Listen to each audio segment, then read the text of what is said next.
Hello, my name is Marcus. I'm the compiler of a collection of therapy quotes entitled 1001 Windmills of the Mind, a collection of advanced self-help quotes taken from what's often called the psychodynamic or the psychoanalytic perspective, which long ago, as I understand, is referred to by some, perhaps many, as philosophical medicine and narrative medicine.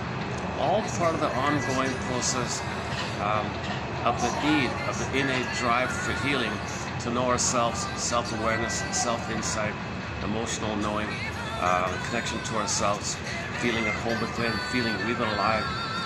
So restoring to where we would have been had we been left, and picking up on where we got traumatized, lifting the thorn and resuming development. So we have 62 chapters in this channel here,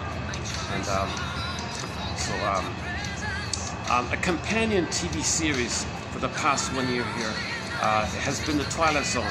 And we've discussed like 20 of the episodes so far. A lot of great episodes which are metaphors for the analytic, for the inner world. The twilight means like open the door, another world, that's your unconscious.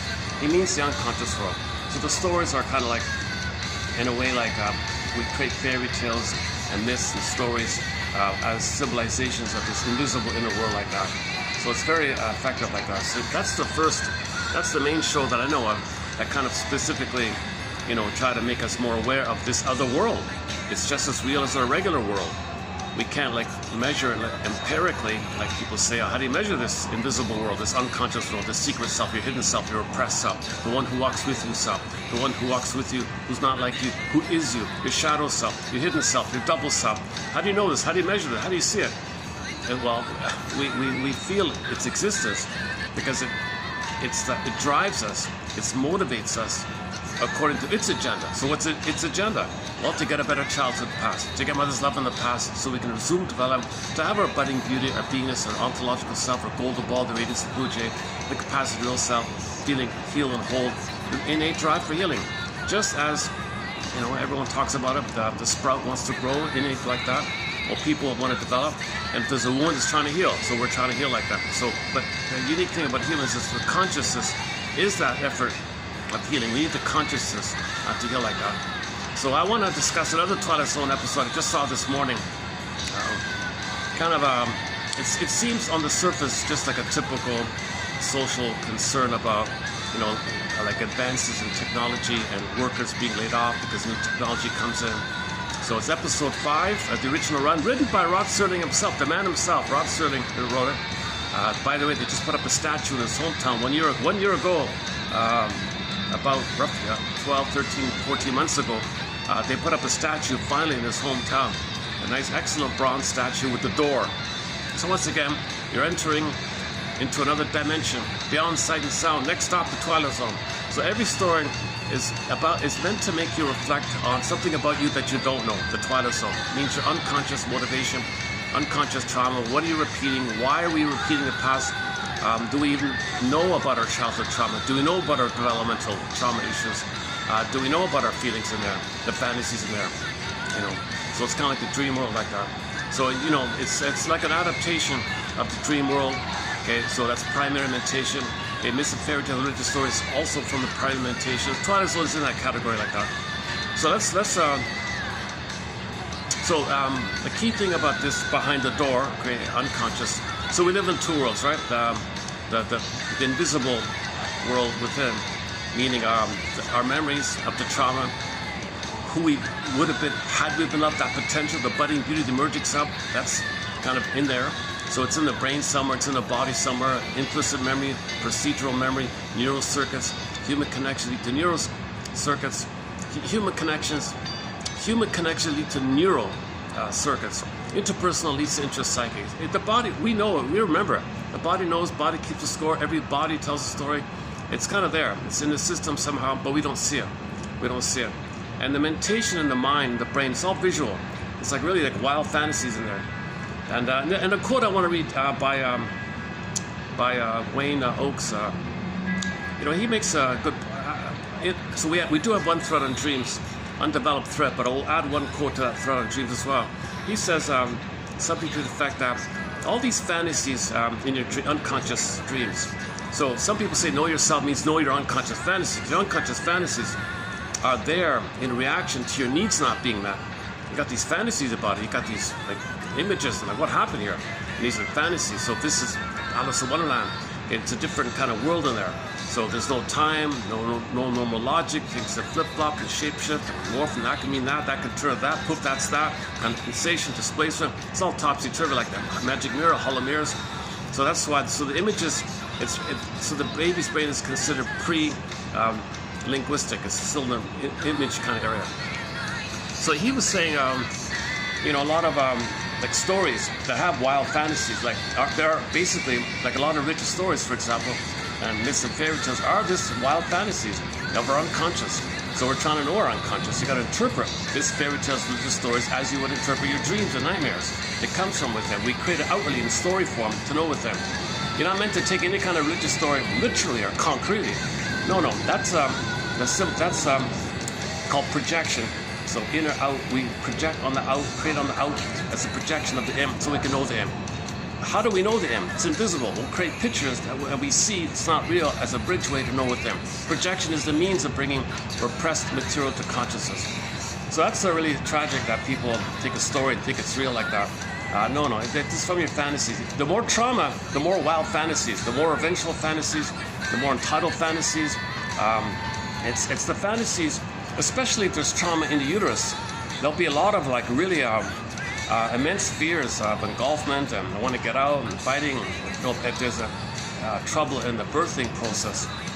So one mother, how did it go again? That mother was on the back, but in her case, the baby was hitting the tailbone. She was supposed to tilt it a little bit, so to allow the space.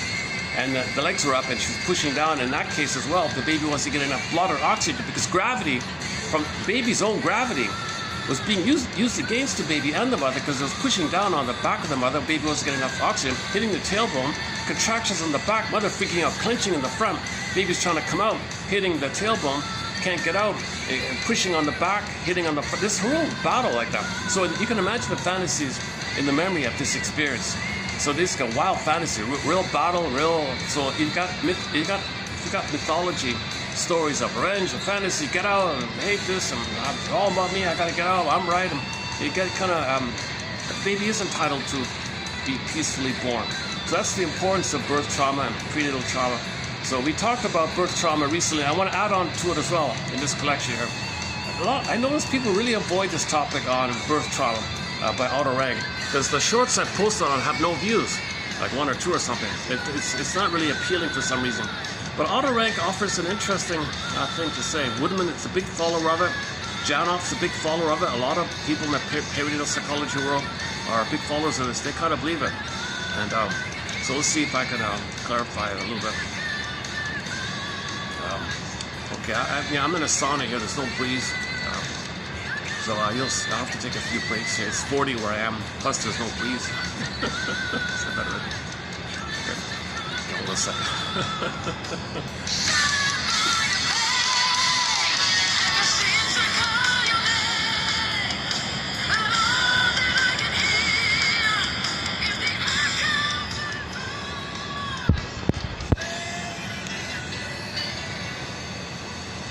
Okay, so stay tuned. This should be an interesting video.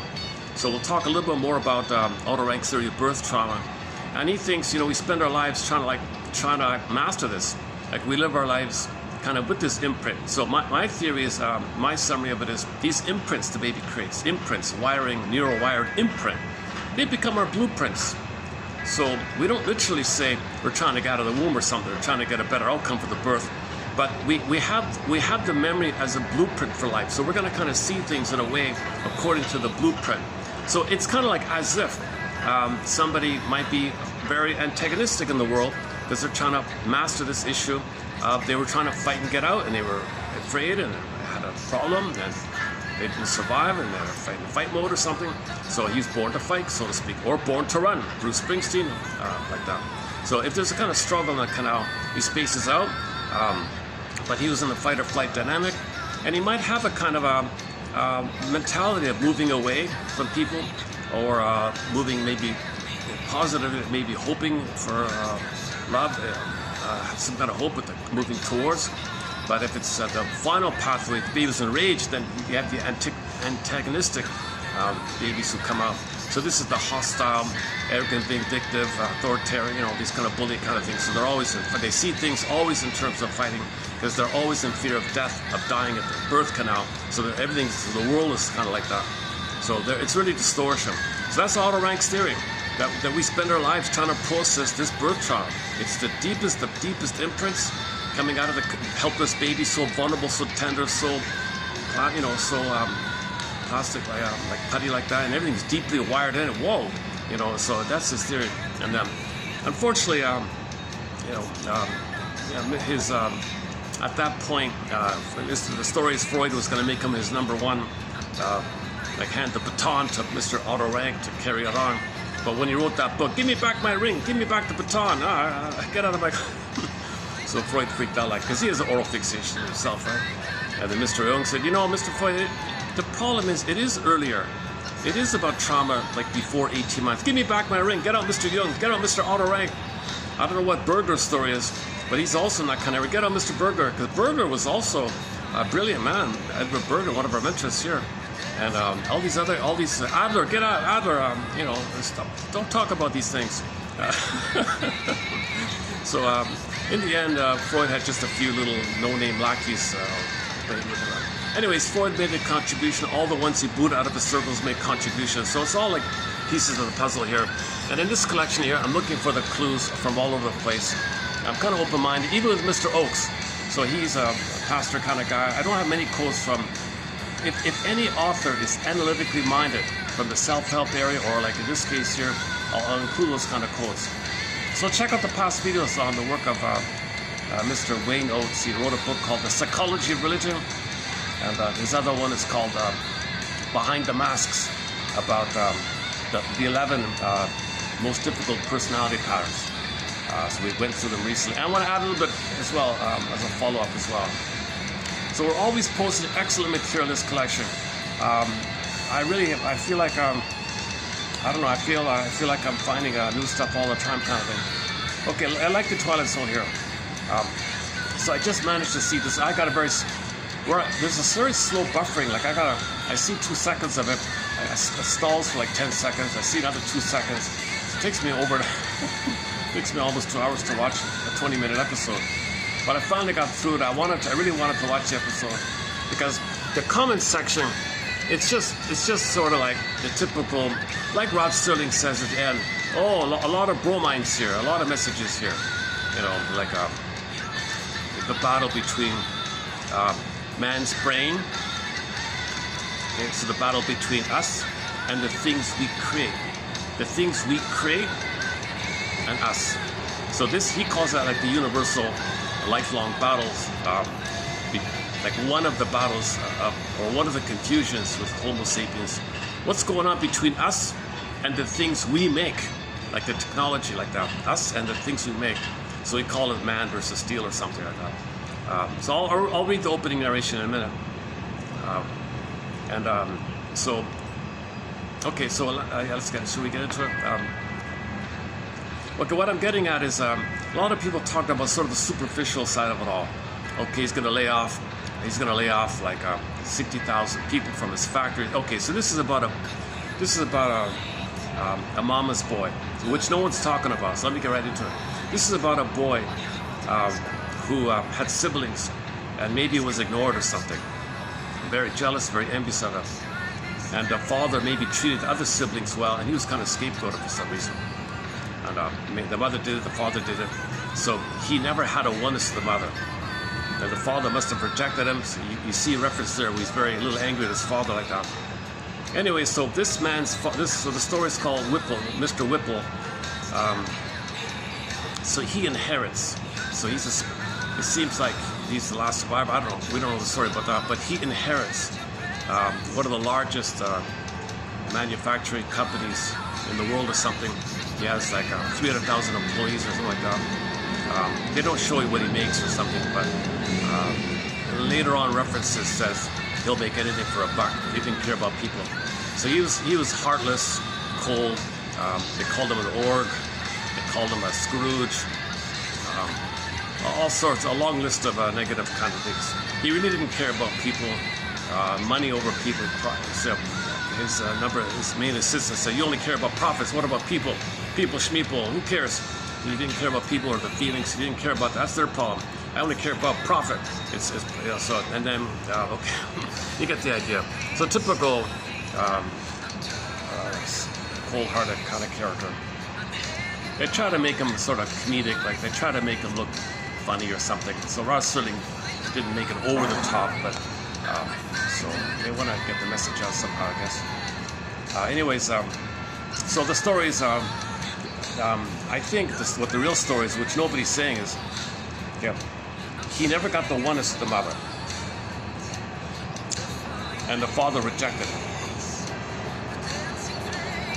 So anyways, he inherits the father's company. Now he owns a 300,000 employee manufacturing thing.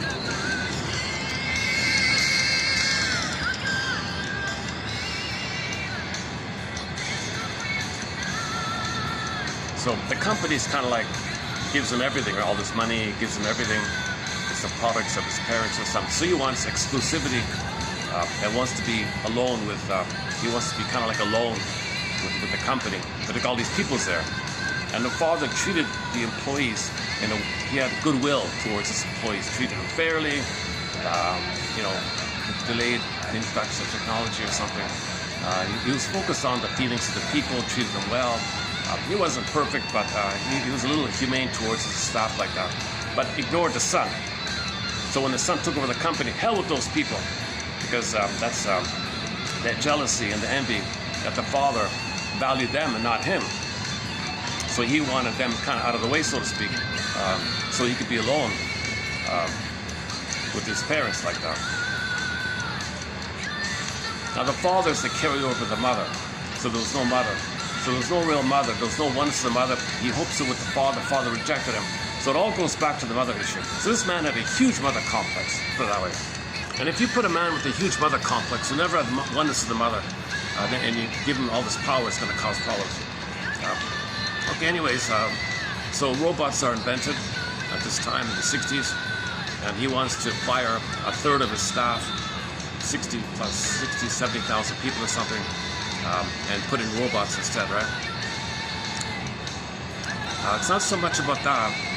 It's kind of more about, like you might think about, why is he so callous about this stuff? Why doesn't he treat the people? He couldn't treat other people as human beings. That's their problem. I don't care about feelings. And the guy, and he ordered the number 2 guy to fire them. I feel badly doing this. Oh yeah, cynical. Okay, let's make a new sign for you. Head of the man who feels badly. The department head of the man who feels badly. Ha ha. See, he mocked, and he was cold and heartless towards the suffering that he's going to lay off 60,000 people like that. So that guy, of course, quit, and all the other people in his place quit like that. And he himself was replaced by a computer because his thing was bought out by another richer guy, and replaced him with a robot. Robbie the robot took over in the end. Robbie the robot makes a few appearances in science fiction. I first discovered him in an excellent science fiction film called Forbidden Planet, 1956 science fiction film entitled Forbidden Planet, a classic, a must-watch. That's a great film. It's all about the unconscious. I've talked a lot about it already, but monsters of the id monsters. Shall we do it quickly? So, Twilight Zone, okay? So, Forbidden Planet, something about the unconscious. So, you got this, trillions and trillions of light years away, another dimension of beyond sight and sound, a planet. I forgot the name of it. But it was built by some mysterious people called the Krell, or something like that. And this planet was all mechanical, it was all machine-like. You can make, what it would do is, if you had a thought, poof, there it was, magical thinking. And so if you're on the planet and you wish for something, it would materialize. So, and the Krell people were millions and millions of years ahead of humans, so they had this super advanced knowledge like that too. But it was more about teaching psychoanalysis. So here you got this Earthling guy, Morbius, on this thing, mysterious thing. And he's trying to figure this out. He spent his whole life trying to figure, what is this planet? It's all mechanical? Who built this thing? Like, whoa. So finally he got to the point where he had a thought, oh, he saw it, there it is. oh my God. Wow, so he figured that part out. What he didn't understand was the planet, the mechanical planet, would materialize his unconscious fantasies. Now, that guy Morbius, when he was triggered, his own rage in the mind is a monster of the id. So back up a sec. Originally, when the baby wants love and it's blocked, it turns to rage and it rebounds in, it's a monster. So everybody's got a monster of the id. Take your pick. In his version, it looked like the Tasmanian devil creature. You could take Cyclops, Medusa, okay, guy with the horns, beat up by every Satan, and now go to another Twilight Zone called the Howling Man. They got a whole list of them. So this image, it's just an image that stands in the visualization that we make to symbolize our rage at our mother for not meeting our needs, and it rebounds in. Now we're attacking ourselves, but that's the cry for love. Baby cries for love, blocked. The final path is anger, fury, rage. It's destructive. L-I-V-E becomes destructive, E-V-I-L now. And it's a fantasy of devouring a rage fantasy because the baby's in oral phase. Blocked, mother doesn't get it, she's not around, turns in. Now he's hating himself, but it's really the cry for love. Can you imagine that? So somebody's hating themselves. Okay, the image, the spokesperson of the baby's own rage at himself is the guy with the horns. Okay, usually it's the Minotaur guy. Yeah, we can talk about that later, why it's like that. And that's in the mind. It's not real. It's just code for the baby's. It's the visual image in the unconscious fantasy that he's in a devouring and rage-like mode with the mother for not meeting his needs. Mother said, "You can't be angry at me. Who do you think you are? You can't be angry at me." Mother blocks it, gaslights the baby, turns in. Because he's got to have the hope that mother will love him. The only way to make it a hope, the only way to maintain the cry and the hope for mother's love is to hate himself. Because there's only one line, like one eros, one lifeline, one desire, but it rebounds in, but it turns to anger. So the desire to love turns to stress, tension, fear, build up, decay, fury, rage, anger, rebounds in. Now the rebounding in, the symbolization is the guy with the horns. Now I got a monster inside, monsters of the unconscious. So they would call them monsters of the id. Id monster. They would use that phrase in the film, the id monster. So Mr. Morbius is on the planet. And remember, it would materialize your conscious and unconscious fantasies. So when he was triggered by something, okay, so something triggered him, okay, and then that monster, the rage that he was feeling in rage, unconscious rage inside, because somebody arrived and wanted to interrupt things like that. Okay, so when he was triggered and felt the rage, triggered by the presence of this other guy, then that planet would materialize the monster. Now you got these monsters, like materialized on the planet, running around, and eating up people. Science horror, science fiction. Right? Morbius is freaking out here. Where do these things come from? I don't get it. They don't appear to be from some other place. I don't see caves or holes or tunnels. Where do they come from? Why are there these monsters running around gobbling people up?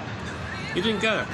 He didn't get it. Finally, at the end, he said, "Oh my God, they're manifestations, they're materializations, poof, of his unconscious, of his rage." Because he was triggered. So again, that planet would materialize your conscious thoughts and your unconscious fantasies. Yeah. So, oh, by the way, his assistant, so his companion there, or just sidekick or something, was the Robbie the robot. And he appears in other Twilight Zone episodes like that. So he appears in this one as well. So that's the message of the story. That we do have an unconscious. It exists. It's just as real as what we see outwardly. We live in two worlds, the unconscious world. Now this unconscious world is 95% of our motivation, our memories, our drive. It's very powerful, iceberg metaphor, powerful like that. We barely know it. We know all about the outer world, we barely know ourselves like that. Know yourself means know your unconscious fantasy. Know your secret self, your hidden self, your double self, the one who walks with you, as just mentioned before. You gotta know that kind of self. Because if you don't know it, okay, whoa, then you're like, somebody tells you a story, you think it's real directly. No, that story is the visualization from your unconscious. You put it out to know within. Stories, especially religious stories, myths and fairy tales are kind of pretty obvious, but religious stories can be twisted and perverted to make people addicted and excited, to have the unconscious hope to get mother's love in the past, to have the unconscious hope to master the trauma of the birthing, the prenatal time. So and the reason these stories are so compelling, because the trauma is so strong and the need is so strong. Attachment craving, attachment hunger. People are very stubborn and they fight for their these kind of quote-unquote beliefs like that, because they're trying to get out of that. It's just we're blocked with our understanding. It's under stress we can't understand. So you got to calm down to analyze missing characters, religious stories like that. So Twilight Zone is very helpful. I know. So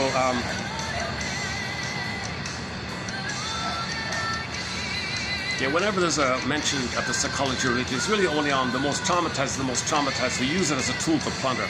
So that their trauma is worse. Let's say the fantasies are more intense, so they believe more concretely. And that's the hope to get a better outcome for the past. All dysfunction of the world, all dysfunction or fixation, negative magic gesture, repetition, compulsion, symbolic acting out, repeating in the present. Most of what we do, okay, it's really hoping for a better childhood birth, hoping to undo what happened and get mother's love in the past. Why? Because that part of the brain does not know time. The unconscious does not know time. Okay, let me do a perspiration moment here. Hold on a sec. Boy, oh boy, I'm really... It says 40, but it's probably 45. Unfortunately, I can't open these things here. The guy's not around. There is a bit of a breeze. Yeah. Okay, I'll happily take the sauna. So I have this private, quiet spot here for a little while. While it lasts, I'll really enjoy this quietness here. Okay, where are we here? That's a point I want to pick up on. This idea by Wayne Oates, on dreams, from a psychology religious book. That when you have, so he's a pastor guy. He knows all these religious stories. All these stories, you know, they're really enraged, they're revengeful, or things turn into things. It's fantastical. Or a lot of it's infantile megalomania, because the baby thinks he's king and god. A lot of it's like king and god kind of feelings. And it's a very addictive. These king and god images, and it's addictive because the baby's in an ecstasy. The baby's in an oceanic ecstasy, oceanic bliss, blissful oneness. The baby's in a euphoric, delirious euphoria, blissful oneness. Okay, whatever you want to call it. It's a very powerful feeling babies are in apparently. It's okay in its development. It's not. There's nothing wrong with it while it's developing to that phase. But when you're older and you try to trigger something up to its adult version of that baby version, whoa, it's like a huge, that's why people think it's, when I read Oates's like passages, I don't quote from them, but when I sneak at some of the passages he quotes from, oh my God, I can see how it's kind of like, it does have an addictive feel to it. I wouldn't read that stuff. I wouldn't read that kind of stuff. I think it's very harmful, it's very addictive, these things. So, it makes people megalomaniacal, makes people a little deluded like that. Because when you're addicted, you're addicted to the hope. You're addicted to the chemistry of the hope that now that you're in a blissful state and you're gonna get a better outcome. You don't get a better outcome, but you're triggering the blissful state as a defense against the pain. Because when you believe it, you repress. When you repress, you create these beliefs to repress. And when you repress, you got to project, and the projection, and you got this negative cycle. So people who read this stuff, I think they're repressing more, projecting more, and the beliefs make repress, more pain. Now you got to trigger deeper fantasies, more wild fantasies to get the oneness.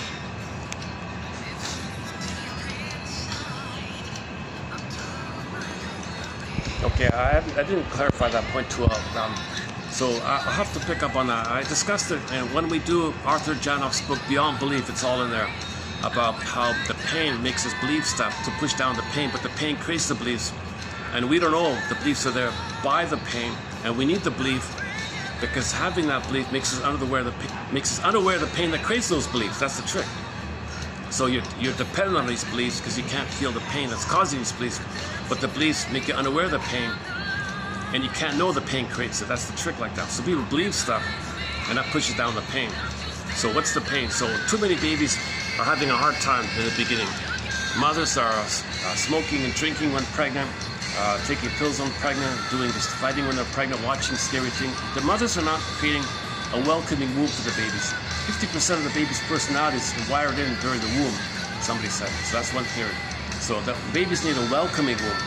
Babies need a welcoming womb. Babies are recording all this, and the mothers ideally should minimize the chance of birth trauma. So one theory is squatting, go back to squatting, or birthing stools. You gotta allow gravity to flow in harmony with the contractions, the pelvic space opening. You will flow like you gotta leave the cord, you set the lotus bird. You can't move the baby. The cord is still pulsating, it's still alive. Oxygen, food, nutrients. It's the baby's power source, guardian animal, guardian angel, guardian source, power source. You gotta remove that and take him away. You're gonna remove that and take him away from the mother. Okay, you broke the bond. That's a huge enragement. The unconscious got wild fantasies. Mother rough handles the baby, and more wild fantasies. All these destructive, graphic, wild horror kind of images like that. So people watch horror films and believe these horrible. That's all fantasies. That's all fantasies of prenatal trauma, birth trauma, perinatal trauma. All this trauma is creating these really intense, horrifying fantasies. And then you put it out to know it's with him, but you put it out, you don't want to know it's with him. But you put it out to know it's with him, but you put it out, give it to others, and they use it as a handy-made way to repress what's going on with them. So they believe it to push what's with them. So the idea is that myths, fairy tales, religious stories are projections of our inner life. They're projections, they're from the inside. So these stories are kind of like true on the inside. One child said they're kind of like true on the inside, but you don't take them to be true on the outside. Okay. So a whole long fairy tale or myth or religious story, it's kind of like, it's the same principles of the dream world. Things condense, things can symbolize that, things can poof into that can mean that. It's all topsy-turvy like that.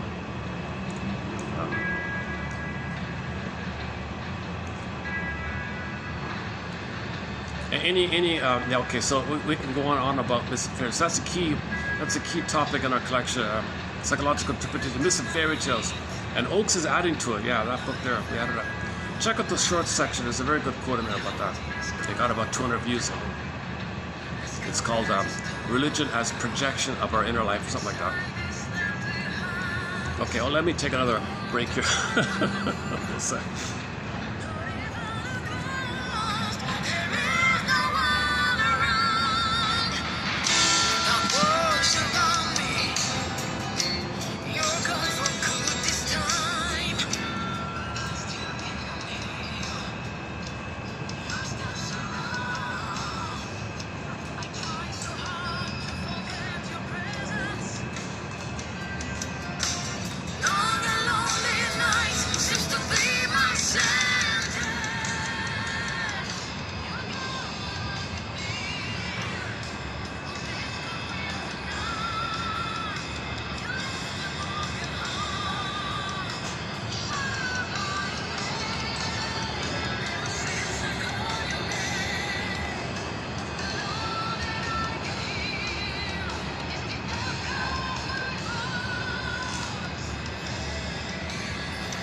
Luckily, I've got some ice in the bag. I've got some ice with me.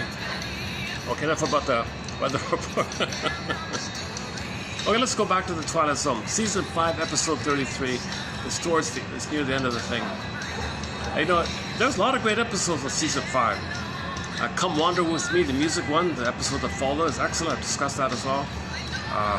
30 Fathom Graves in there. A lot of great episodes. Miniatures in there, season 5. A lot of great episodes of Twilight Zone.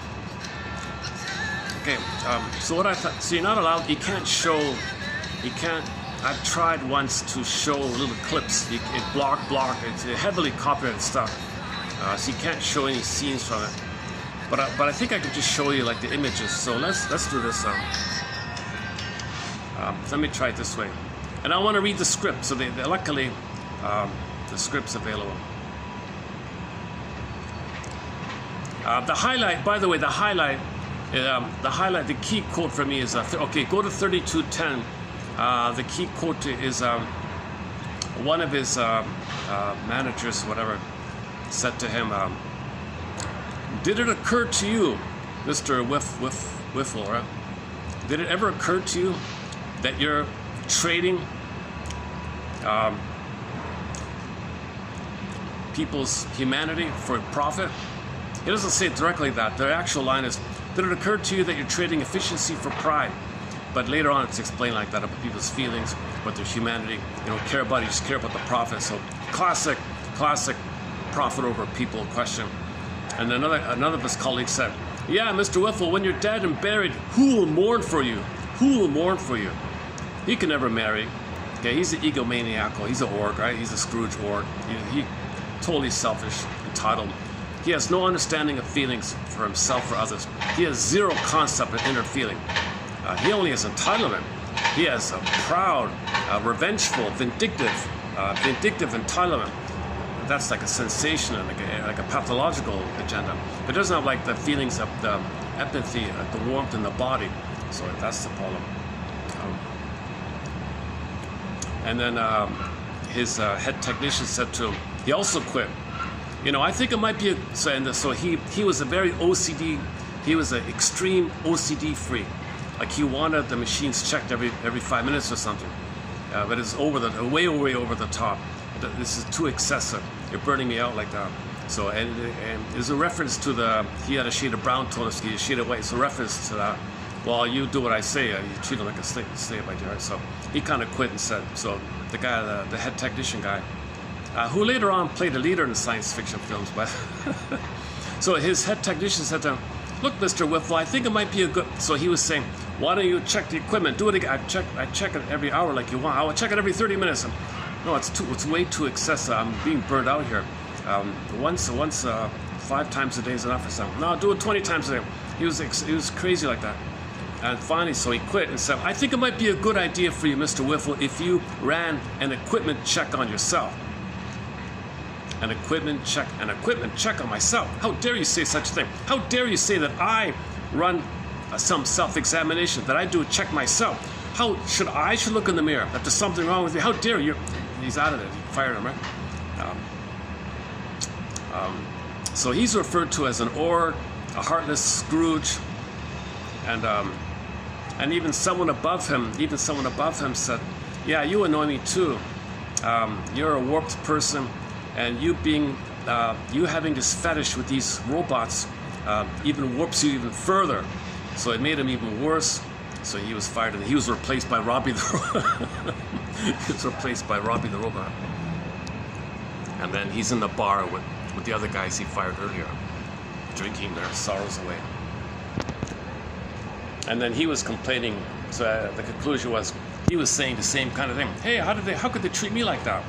Well, he treated 60,000 people like that. Finally, he got a taste of his own medicine. So he got treated the way he treated other people finally.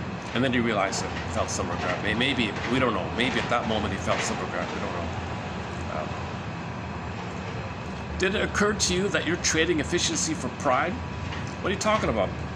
Well, humans have feelings when they create something and work with others, and they create a product and they get a salary. There's a sense of human value like that they contributed, they made something, they can make a salary and take care of the family. There's a kind of basic pride like that. I know what you're talking about. I can't make any money from that kind of thing. Whoa. And the second guy said to him, you know, when you're dead and buried, who will mourn for you? You know, it's funny, I just found out just before starting this video that they cut that clip out because his foreman or whatever had a big fight with him and said a very provocative thing about him, and they cut that scene out. Can you believe it? So now when you watch on the reruns or whatever, they cut out a key scene.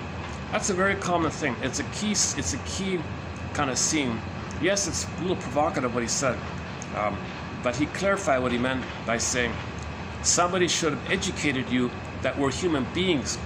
You don't understand that. Someone's got to find some way to educate you that people are human beings. They're not things. No, everything serves me. Only I care. You're all things like that. No, someone's got to educate you like that. So this guy went a little crazy like that.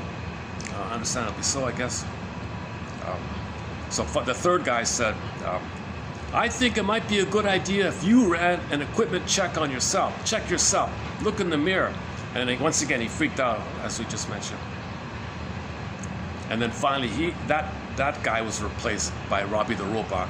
And the guy who owns Robbie the robot fired him because you're too warped. You have too much of a fetish with this machine. Because he had so back to the so-called Oedipus complex. He wanted oneness of the mother.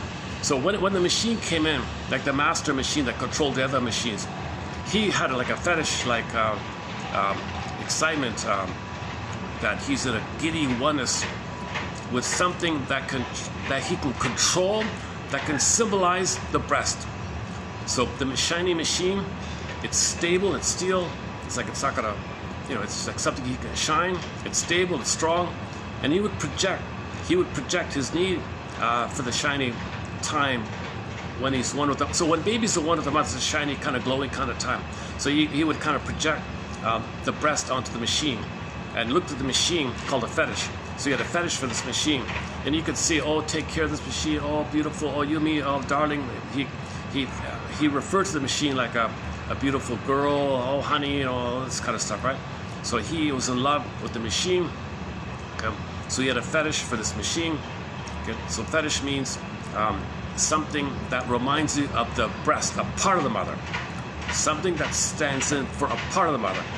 Okay, so it's usually the breast or a nipple or the breast, some common. It's either the nipple or the breast or the breast. So if people have like if it's like long and thin, that's the nipple. If it's more roundy or broader, it's maybe like the breast. So it's still a part of the mother. So the first mother is the breast mother, and two parts, nipple or breast, like that. So you had a fetish in that kind of area. So the guy who took over the thing said, it's too strange for me for you to have a fetish for this machine, and you can't love any girl, and you're dangerous like that. So we're going to replace you with a more objective robot. So he was replaced. Again, I'm making it sound like he's a real monster, but it's kind of comedic. The way they put it, it's meant to be a little cartoonish, little buffoonish, cartoonish.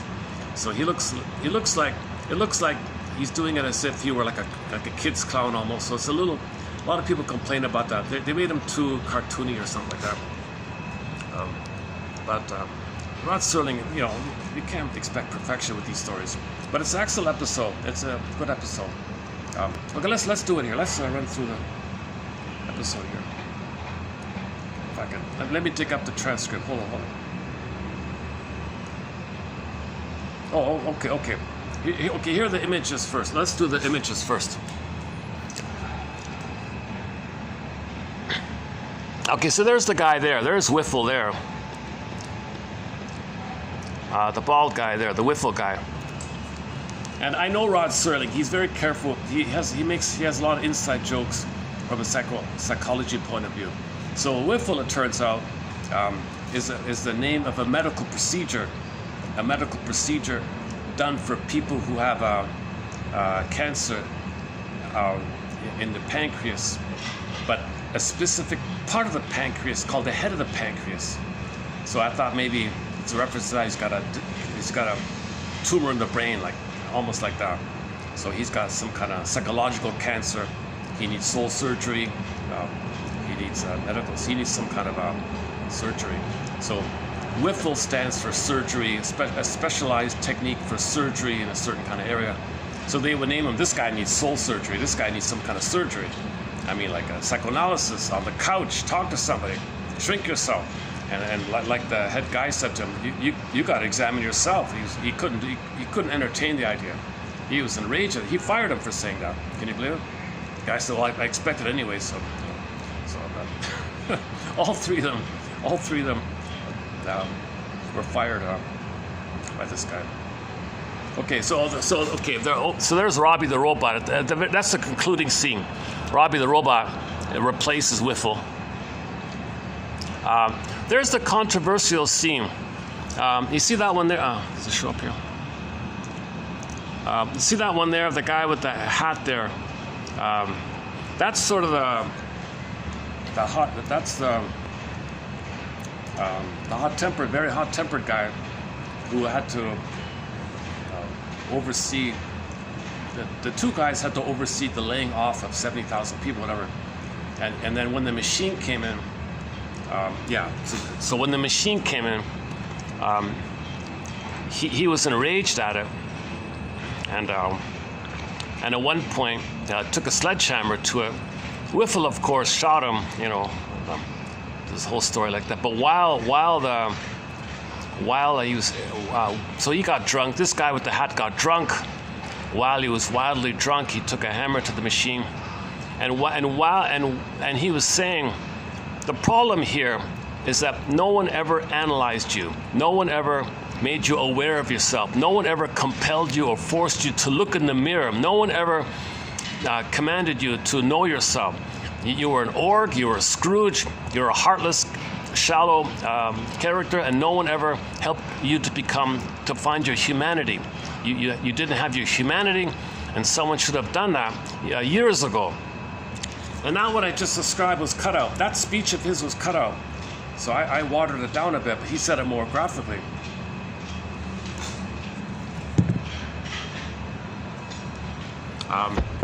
What else? Okay, that's sort of the opening scene there. So he's explaining to the shareholders, "Hey, look, guys, am I not a good boy?" So the shareholders were considered mommy, shareholders, do you like me? I'm going to fire 70,000 people with these machines. Do you like me? Do you like me? So he's explaining this little thing there.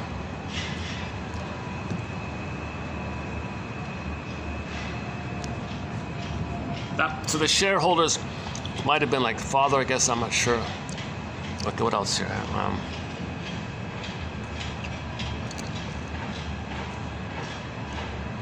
Yeah, you can see, there's sort of the fetish. You can see how he's madly in love with the machine. Oh, darling, oh, beautiful darling, just you and me. It's just you and me. And you and I together, exclusivity. There will be no sibling rivalry. There will be no one to interrupt the oneness between you, mommy, and me and mommy, you and me, just one, the two of us. Okay, so he didn't get the blissful oneness of his mother. He transfers the need for mother onto the machine and now has exclusivity that the machine and him are going to be one. All of the power, all of the attention, all the grand power, the grand central power of that machine, it's just him and that machine. It's just the two of them. Just the two of us, baby. He's so excited. He finally found mother. And that machine is responsible for making him a billionaire. And so that's mother giving him all endless money like that. So he's so excited like that. And that's all he's focused on. He's oblivious to the feelings of other human beings. He's oblivious to the humanity of other people. So he's really sick. He needs soul surgery. He's got a cancer of the brain somehow. Whiffle, his name, Whiffle, in reference to some kind of cancer inside, basically. Yeah, maybe it's just means a metaphor for cancer inside. So when the baby's not loved, he might get cancer. So one theory is when the baby's not loved, it leads to psychosomatic symptoms. We don't usually associate cancer in that kind of area, but some people say yes, it can even cross to that kind of point, where your own anger rebounds in, the cells attack the other cells like that. So I'm not a doctor, so can't say too much about that. Yeah, there's so that's sort of his number one. That's the guy who was buddy with his father, and the son took over, and he said it was disgusted with him. There's sort of like a poster for it.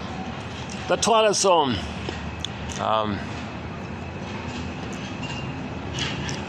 The Brain Center at Whipple's, the name of the episode. Wallace Whipple, factory owner, replaces all of his employees with computers as a way to cut down on overhead. But he learns that although automation may generate more revenue, it also has consequences on a most personal level. Air date, May 15, 64. All right. Oh, there's the head technician. There's the head technician. You got to shrink yourself. Come on, man. You got to analyze yourself.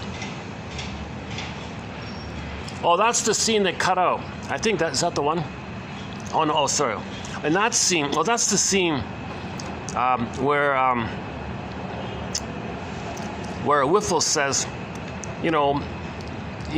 so the guy, remember the guy with the hat? That guy there's the guy with the hat. Whiffle says to the guy with the hat, the foreman or whatever, look, my machine can do 100 times more work than you, so that machine is more valuable than you. What? I'm a human being. But from my perspective, my machine is more valuable than you as a human. That's how callous this guy was. That's why he took a sledgehammer and started slamming. He was so enraged by that comment. And then during his outrage, and he's drunk at the same time, he said, someone should have taught you a lesson earlier. Somebody should have put you in your place earlier, that kind of thing. That's the scene they cut out. Can you believe it?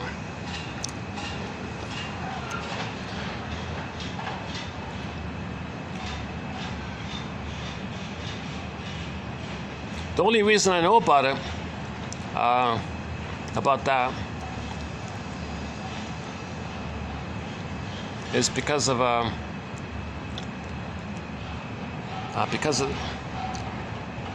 where is it? Robbie.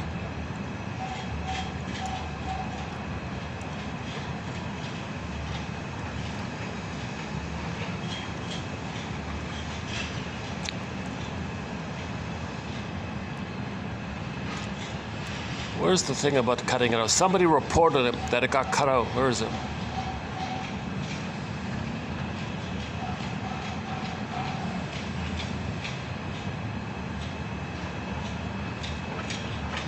Yeah, we should comment on this ad by that same actor, his obsession with women's mammaries.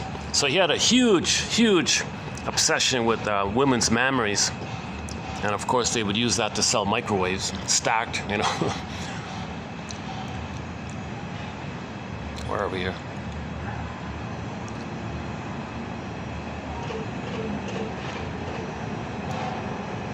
Did I miss it? Okay, maybe I missed it. Yeah, see, he became a Star Trek captain, later on. There he is. There's our guy, Rod Serling. Way to go, brilliant guy.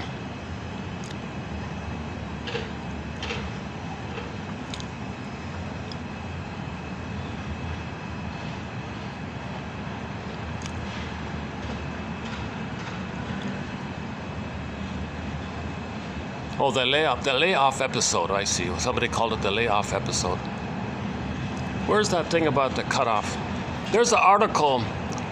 Okay, anyway, one of these refers to how they cut out the key scene. So now when you watch the episode, that key scene was cut out. That's quite revealing, you know, that they would cut that out, because that's a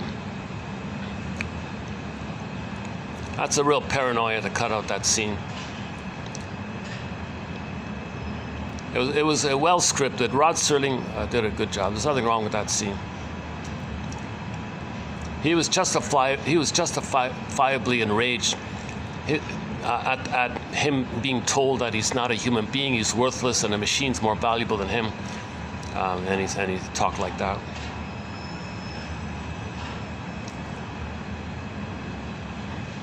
Oh, I don't see it here. Oh, okay.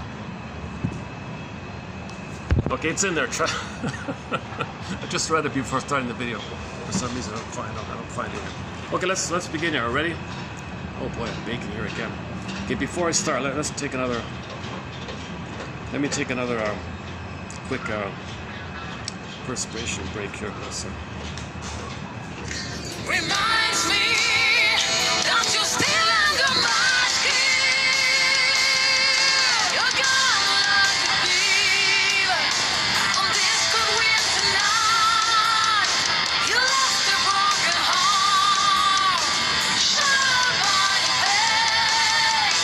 Ever since I called your name, but all that I can hear is the echo of my voice fading in the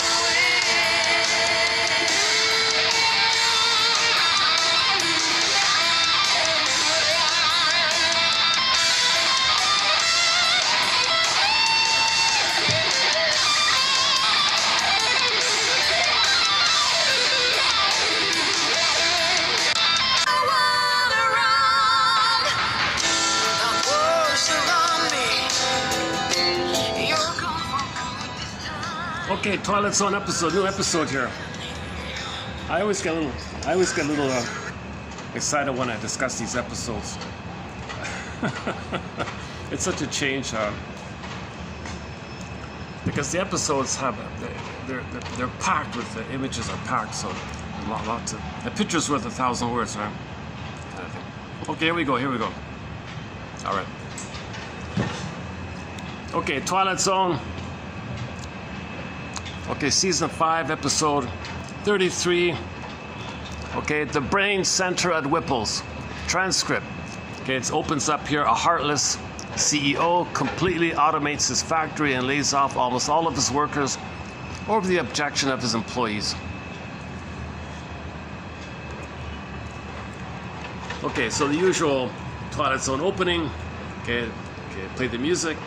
You unlock this door with the key of imagination. Beyond it is another dimension, a dimension of sight, sound, mind. You're moving into a land of both shadow and substance, of things and ideas. You've just crossed. Next stop, open the door, you're in Twilight Zone. Kind of like Once Upon a Time in Another World, kind of. Okay, so you see Whipple speaking to the stockholders. Good evening, stockholders. This year, we're gonna have some progress here. Okay. So we're gonna okay, I'm gonna summarize. So he says, as you know, we have 300,000 employees, and we're gonna get rid of a third of them. We're gonna start off by getting rid of a third of them, I think, with the robot. Are you happy? A little comedy here. I think it's a tribute. When was the movie Grease? I think it was maybe Grease made this is in the 60s, right? No, Grease must have made a tribute to this. So, so here, look, dear shareholders, look at the machine here. It's the fill in the blank. It's a modified transistorized. It's a modified transistorized. It's a modified transistorized, fully automatic assembly machine, which eliminates all these jobs. That sounds just like the Grease with the car. Look at the engine, you know, look at the car, look at the engine. It's a fully new automatic.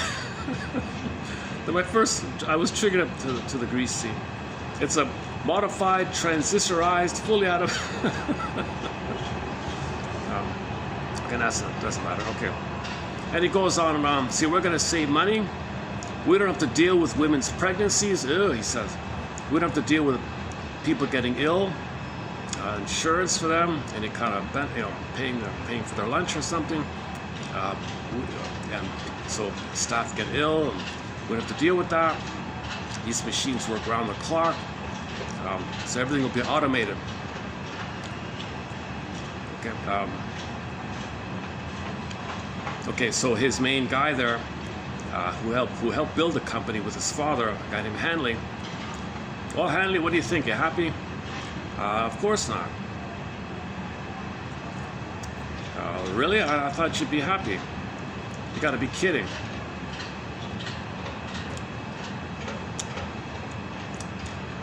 He makes a joke. Oh, by the way, Hanley, since there won't be people around, all these time clocks, I'll donate it to the museum. Haha, because there won't be people here.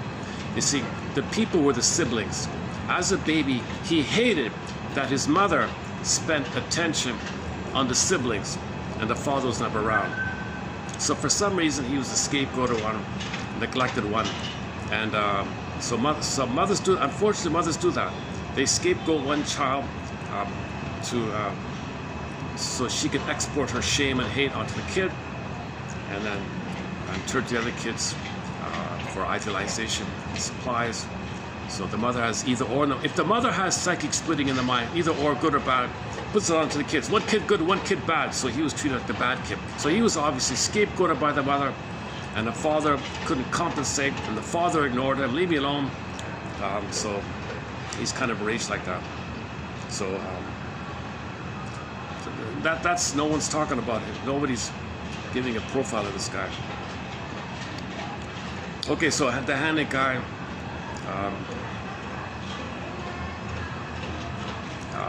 Says, I don't like this. What about the ethics of all this, the morality of the feelings of people, stuff like that? Oh, seriously?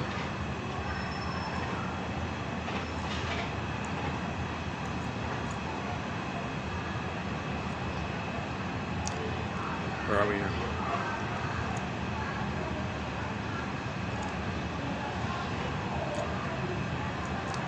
Okay, so anyway, so he says, so why don't we create a new sign for you? The man in charge of feeling bad or something. Because he said, I feel bad that we're going to fire 70,000 people. Oh, and he mocked him, seriously. And he really mocked him for having a feeling. You have a feeling? Ew. Right? So that's how much the mother must have rejected him. If he's rejecting feelings with such contempt, that's what happened to him as a baby. As a baby, you don't. He cried and cried. He was ignored.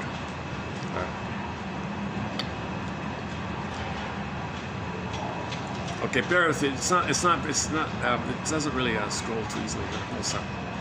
Okay, opening narration. So here's Rod Serling. So the scene is, you got the machine, you got Whiffle having a fetish with it. The two like that, right? And the guy in the background, the Hanley guy. These are the players. So opening narration. You see this? The machine and the Whiffle guy. These are the players.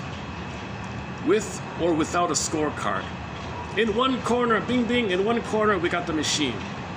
In the other one we got the Whiffle guy. And what's the game here? Well, it's a historical game. It's a historical quote-unquote battle between the brain of man and the product of man's brain, our inventions. Do we make things to serve us, to enrich us? Or is it a defense against ourselves? We don't make book on this one. Okay, so we don't bet on this, he said here.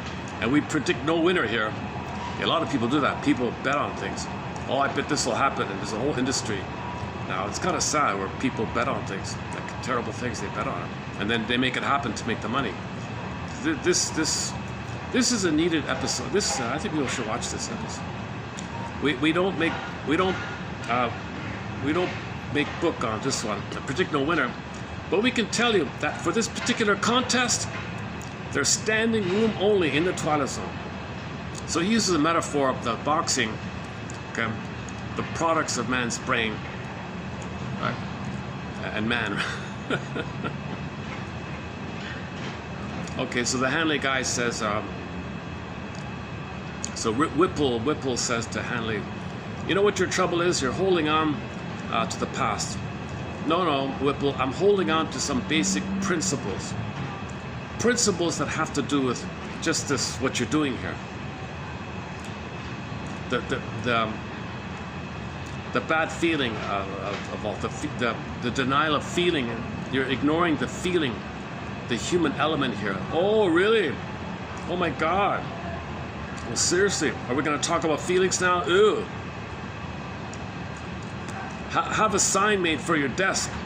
Okay, have a sign made for your desk. Mr. Hanley, plant manager of feelings. He kind of mocked her, right? In charge of feelings. Hanley comes back. So why do you have such a fetish with this machine here? Did it ever occur to you that you're trading humanity for this? For your fantasy fetish with the machine, and to get rid of your substitute siblings so you can be one with the mother. So I'm paraphrasing here. I'm paraphrasing here. So it'd be as if Hanley would say, if Hanley were a shrink or something. Do you see what's happening here? You want exclusivity with you and the machine, and the machine gives you billions of dollars, and no one interrupts. There's no competition. Because there's no people around, and the machine does all the making and all the money. So it's just you and the machine hands you billions of dollars. You have exclusivity of you at the breast. So when the baby is nursing, he's supposed to be fed and soothed and comforted. He was missing. Okay, it's an infinite loop. It's an unconscious, timeless, no time, infinite loop to keep on getting him. It's insatiable. So he can have billions of dollars. A symbolic mother never works. So now he's got the symbolic breast, the machine, the transistorized, atomized, X27, whatever it is. So he's got the oneness, and he's got unlimited money. So look at this. Look what he tried to create for himself. He's trying to master the child. Now he's gonna try to get exclusivity with the mother. He wasn't fed or whatever. He wasn't held or nursed. He was probably removed and ignored and cried himself in the crib or something. Everybody ignored him like that. So he was just totally neglected. Now he's got control of the breast. No one interrupts it. Because that machine won't care about other people, the siblings, because they're not there. It's just exclusivity. So no sibling. So the staff were substitute siblings, and he's one with the mother substitute. And there's no interruptions. Now this machine gives him billions of dollars, and he's one with the machine, and the machine gives him billions of dollars. It's all symbolic. It's all symbolic mother. The money is like the milk, the mother is the vibrations of the mother, the maternal essence of the mother, the maternal life force of the mother. It's all missing, and it's just, so money stands for mother. Money is symbolic of mother. He wants oneness with the machine, that's the breast, and the money is like the energy of the mother. So money is the energy of the mother. He's got the mother and the money. So the machine is the breast, and all the cash, okay, that's the milk for him. And he's all excited.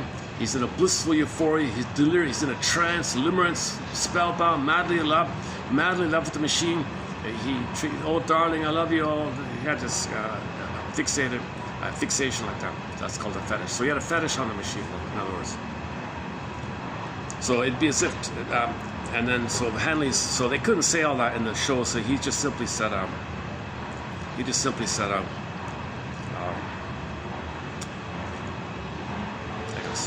this doesn't stay still on me. Oh, sorry, I should have printed this out or something.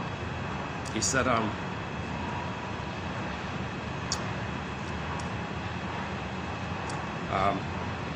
okay, standing room only. You're holding on to the past. I care about principles. Oh.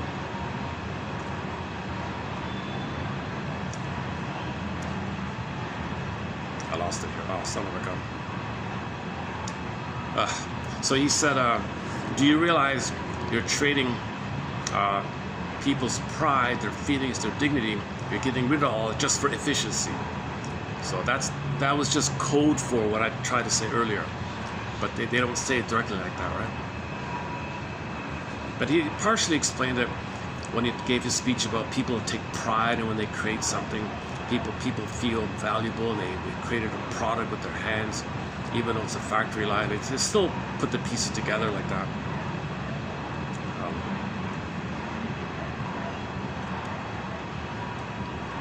People take pride in their craftsmanship.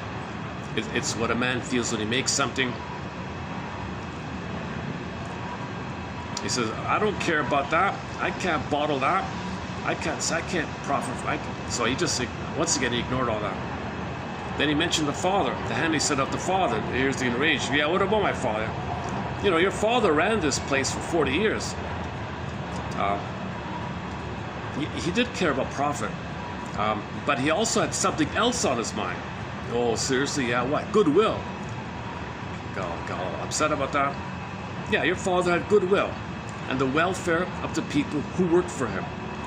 Goodwill and the welfare of the people that worked for him. Okay, and then the son says all these negative things about his father. Father's incompetent, stupid, all this kind of stuff.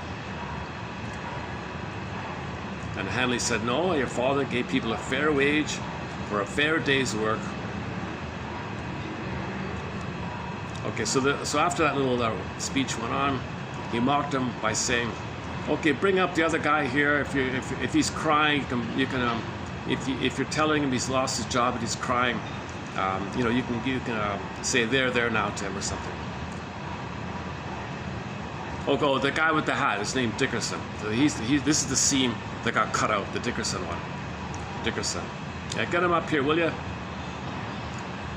Okay, I'm gonna give him. So Whiffle, the brain cancer guy.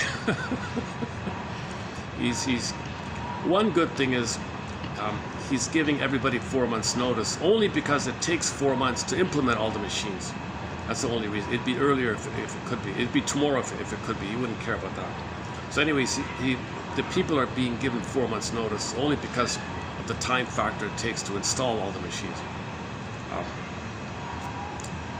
Okay, so he's mocking Hanley for having feelings. There's more mocking and belittling about him having feeling.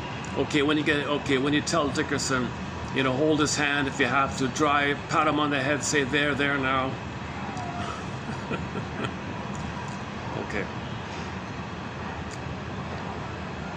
Okay, with respect to the machine, take care of this machine gently. It's everything for me.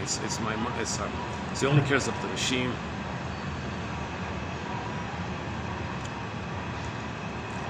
Okay, so he fires the Dickerson guy. Look, old man, Dickerson. Nothing personal. It's just progress. Okay, don't complain. Don't whine about it. Dickerson looks at the machine, and he looks at the blinking lights, and projects his monster of the id onto the machine, and thinks the machine is a monster. So Dickerson projects his rage onto the machine.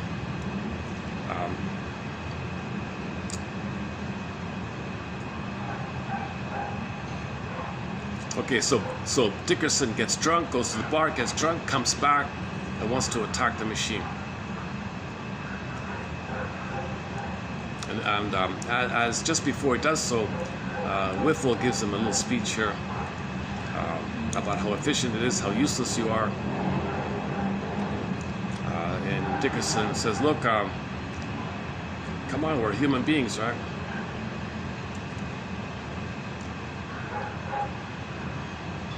Oh, hang on. Oh, you gotta be kidding. Oh my God, the script cut it out. Oh my God, the script I'm reading cut out the scene. It's not even in the script now. That thing I told you between Dickerson and Whiffle, even the transcript took it out. Oh my God. Oh my God. So that means you gotta find some old original one. They did the same thing with the Odyssey, starring Armand Assante. The key scene, the most important, they cut it out. So the DVD, it's not on the DVD. Oh my God, it's not even, I can't even tell it to you. I can't even read it. I can't play it and I can't read it. Oh my God. It was to the effect that somebody should have taught you some humanity. Somebody should have confronted you with your narcissism and your psychopathic mentality and your coldness and your indifference. Somebody should have confronted you. Now, he did make a kind of a confusing comment, but he clarified what he meant, and he was wildly drunk when he said it. So, but we know the overall message was somebody should have confronted him, because he's a king and a god. Nobody confronts him, right? Even the head guy said you should analyze yourself. He would never entertain that idea. He's a deluded infantile megalomaniac, right? So he's fixated at the need for oneness with the breast mother. He never got it. It's all he sees, that's all he wants, that's all he cares.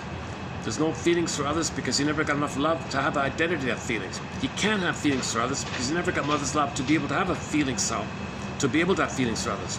So Dickerson's saying you should have had some kind of treatment of some kind. You should at least find some way to realize, look in the mirror of your situation like that. That's all he meant, and they cut all that out. Okay, so Dickerson gets drunk, he goes on a rant like that. All right. Dickerson said he wants to, so Dickerson tries to attack the machine. He's going to turn the machine into nuts and bolts. Okay, and then he stopped. So Dickerson has stopped.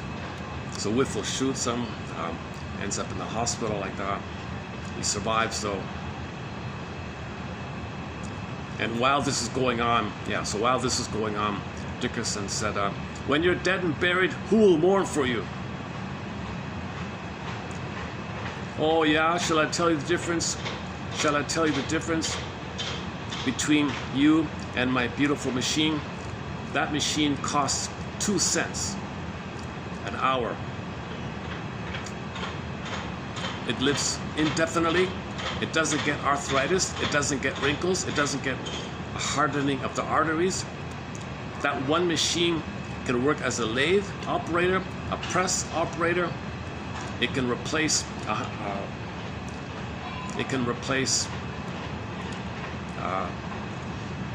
57 men, I think. He says here 2 machines can replace 114 men.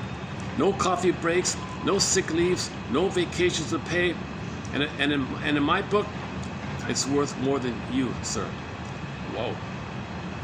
And then he says they should have. Oh, it is here. Hang on. His thing is here. They should have stopped you a year ago.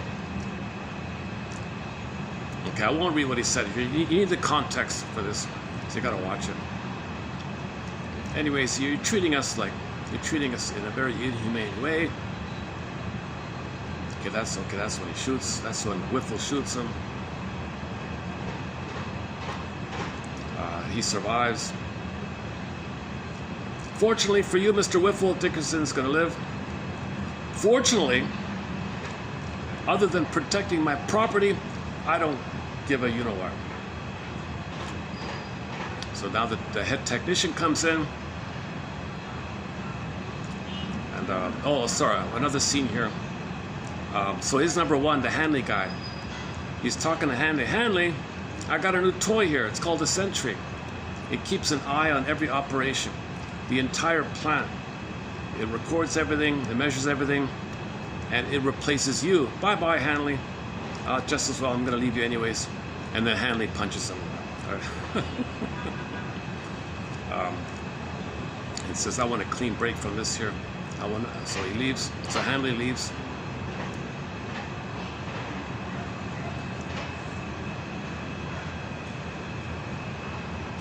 Okay, so Whiffle is referred to as an ord, as a heartless Scrooge, etc.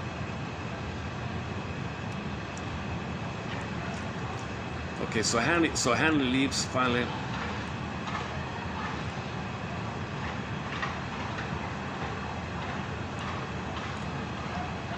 So Whiffle has lack of sense. Regarding the punch. What's that for? Well, that's for your lack of sensitivity, lack of compassion, your heartless manipulation of men. I don't want any pension from you or something like that. I walk away clean, and that, Mr. Whipple, is one hell of a trick.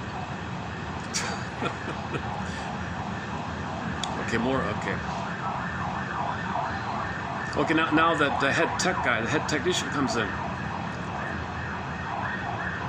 A similar kind of interaction takes place, but Whiffle says, I want you to check the machine like repetitively. He treats the technician like a machine, to watch the machine. He's explaining this OCD compulsion is way over the top. You don't have to wash your hands 20 times a minute. It's something like that, right? He's a fanatic with OCD. It's a waste of time, it's not necessary, it's becoming an idiotic ritual around here. So imagine somebody else to wash their hands 20 times, I don't know, 20 times an hour or something. It's an idiotic ritual to wash your hands 20 times an hour, something like that.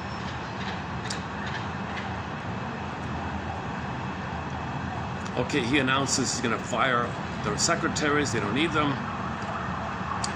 The new AI can do it, I guess. No more powder rooms for the ladies. No more secretaries. He hates women, of course.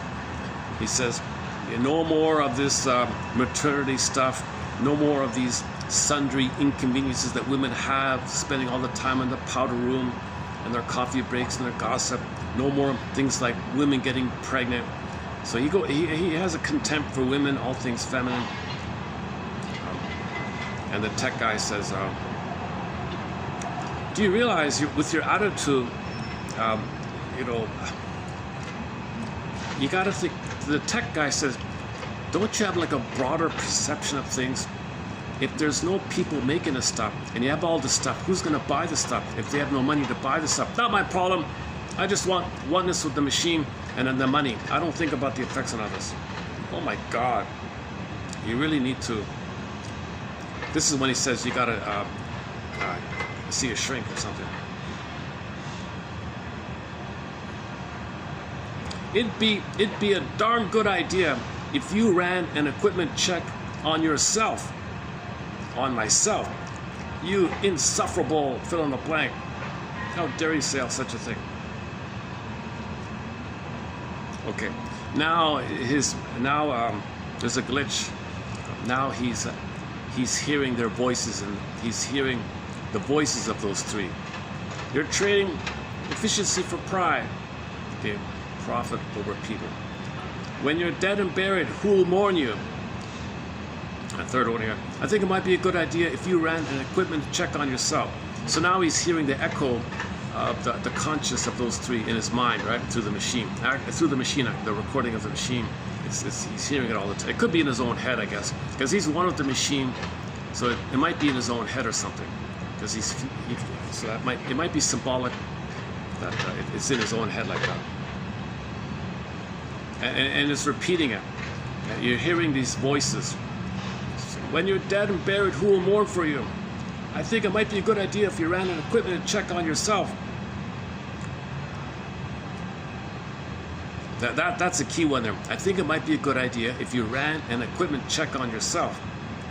Did it ever occur to you that you're trading efficiency for pride?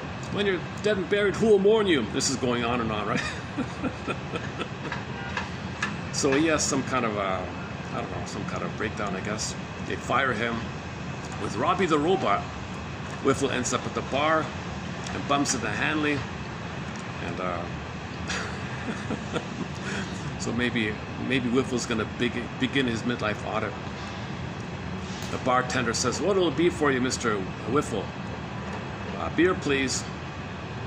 He sees Hanley at the end of the bar.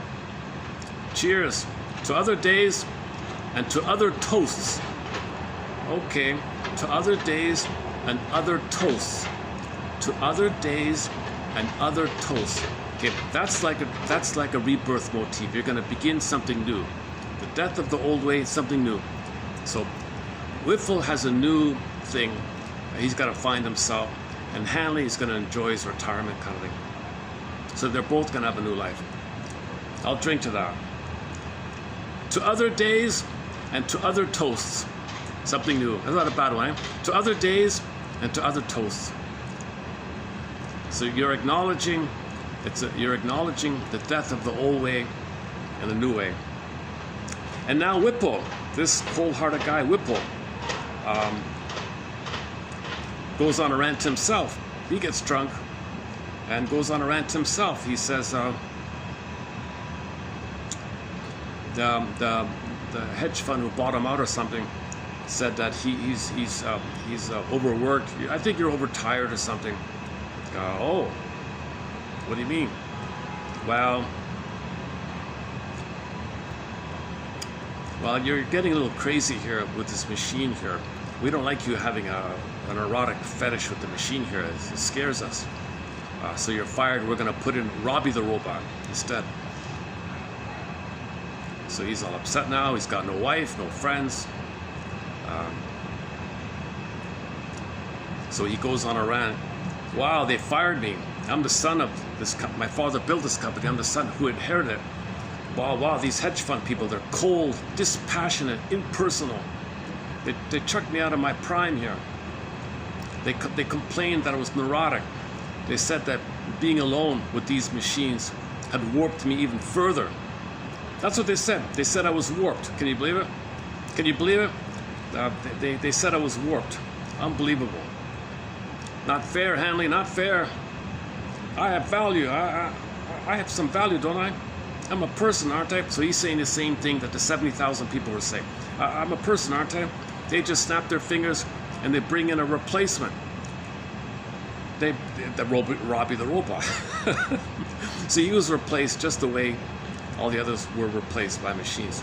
Okay, conclusion here. Rod Serling close up. There are many bromides applicable here. Too much of a good thing, tiger by the tail. As you sow, so shall you reap. The point really is that man becomes clever instead of becoming wise. So Rod Serling's narration, we tend to become more tricky in our thinking, but we're not getting wiser.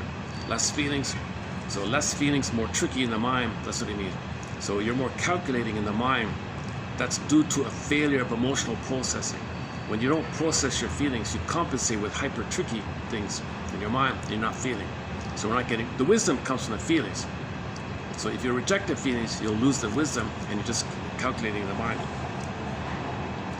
Man becomes inventive, but not thoughtful. So he invents, but he's not reflecting on it. As sometimes in the case of Mr. Whipple, okay, and it goes on a bit. Tonight's, submitted for your approval, tonight's tale of oddness and obsolescence from the Twilight Zone.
Yeah, so Whipple, so what is the emotional cancer in him, metaphorically speaking? Right? So that's his rage at his mother, rebounding in on himself attacking himself. Okay, that can lead to health problems like that. So he needs open soul. Recently we played the song "Open Soul Surgery" by April Wine, made popular by Prism, a band called Prism, starring Ron Tabak. Open Soul Surgery. This guy never did any self-reflection. He was an entitled, megalomaniacal, obsessive, with the childhood issue that he was rejected, scapegoated by his mother, and never had mother. So he wanted the siblings out of the picture so he can have exclusive possession of the mother. That's what he tried to create. That machine offered it to him, and there won't be any attention to the others, because the father gave attention and goodwill to the employees but ignored him. So you got to look at the trauma of this fellow. Okay? So hence the technicians say you got to do a self-examination. That's the main message. Everybody's got to do a self-examination. Put it that way. Everybody's got to do a self-examination. So why do parents scapegoat a child? Wow. If there's too much tension between the parents, one child might be used to disperse and serve as a distraction and a holding. So the parents, their focus of attention can be on the scapegoated kid, not against the parents. That's Murray Bowen's thing about the triangle. If the mother's narcissist, the mother's narcissist, they can't have feeling between each other. They're filled with shame and rage. They have the third there. Dump on the kid, say he's no good and hate him. Shame him, reject him, and then hate him. And then the two get along. So you scapegoat like that.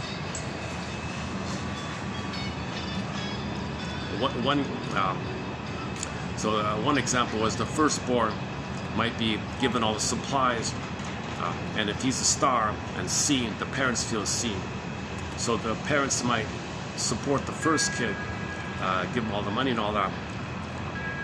And vicariously, if the parents can identify themselves with the star kid, if he's seen and mirrored by the world, they feel they get it themselves.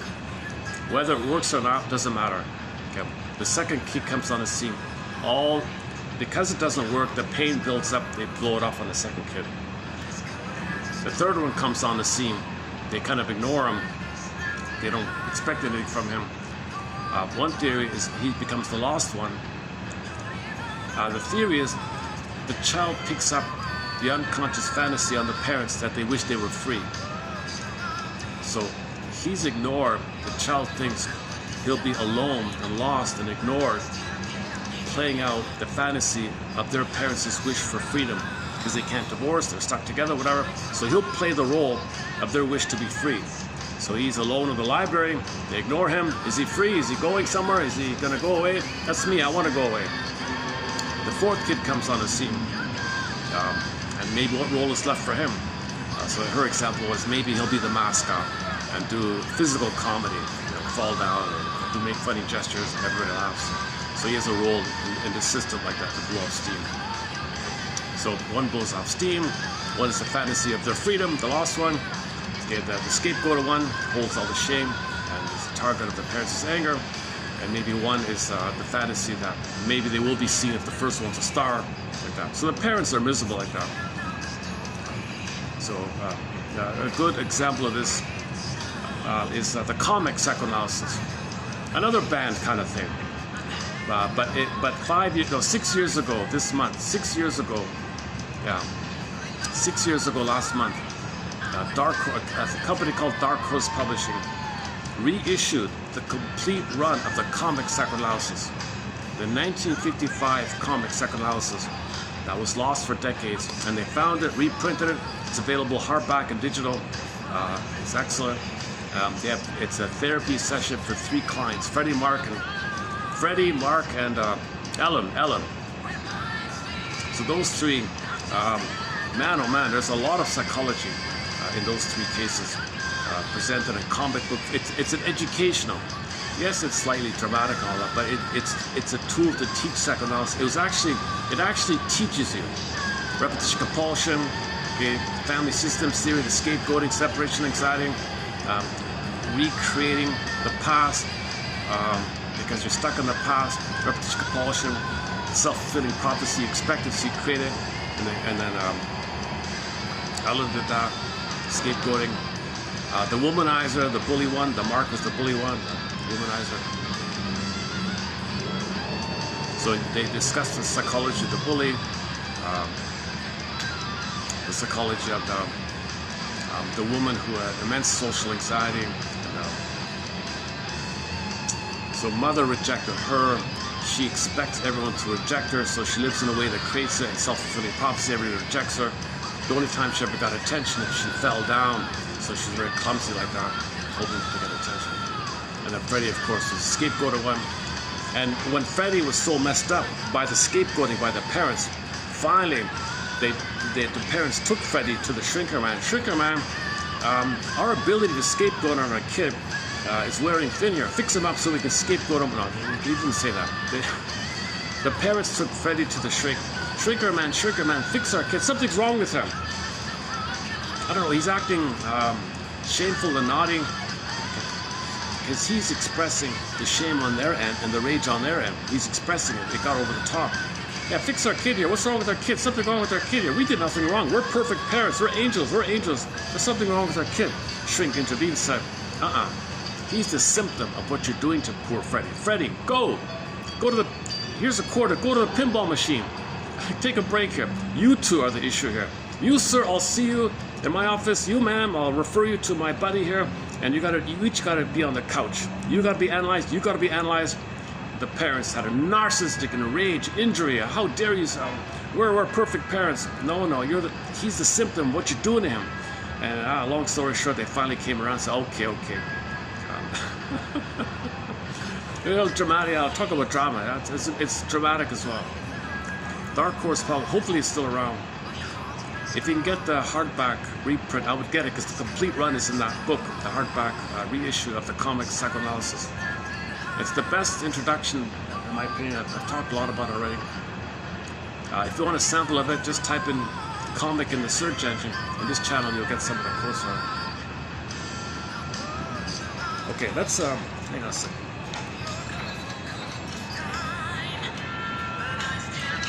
How are we doing at the time here?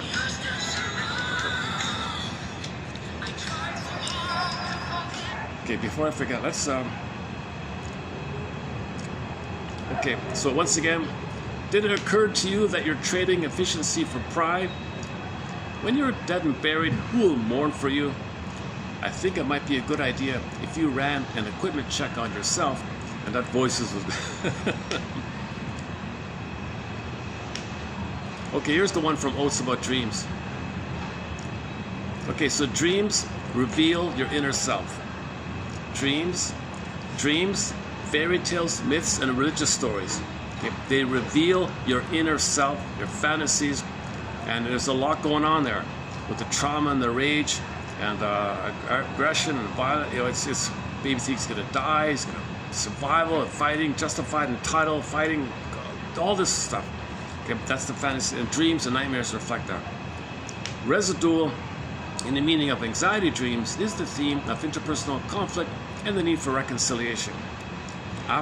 Apart from simple wish fulfillment dreams and physiological response dreams, the most significant kind of dream is the dream that points to disturbed human relationships. That's a great add-on here. Okay, so aside from you ate some spicy food, yeah, maybe something came up. Aside from something you ate, okay, the physiological response like that, and the common one is you want to compensate because you have a wish in your daily life, it's not being met. You sleep, and to feel better, you have it done in your dreams, and you wake up okay like that. So so let's not cover that one. But the main one here is your dreams reflect the pattern of your disturbed human relationships. Your dreams reflect the theme of your interpersonal conflict and your desire and your quest for harmonious relationship, or reconciliation. Okay, so dreams, a lot of dreams reflect the problem we have with the prototype in our childhood, and it repeats with others, and with others you're trying to undo the original one. So this theme, this conflict is coming to you in your dreams.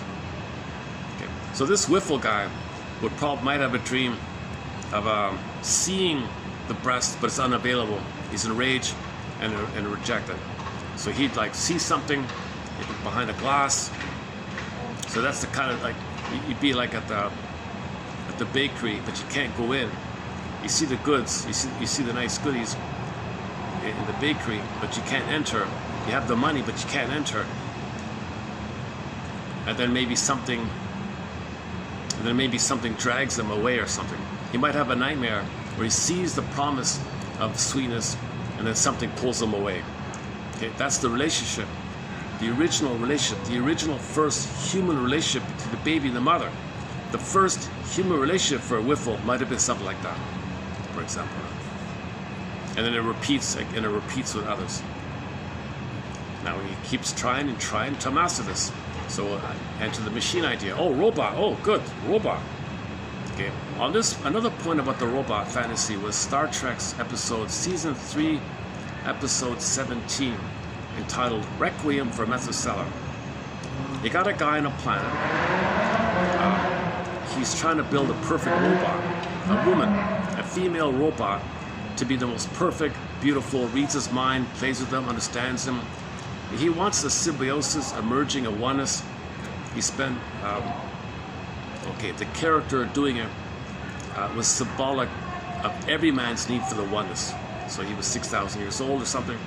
So this guy, this 6,000-year-old man, was trying to build a perfect mother.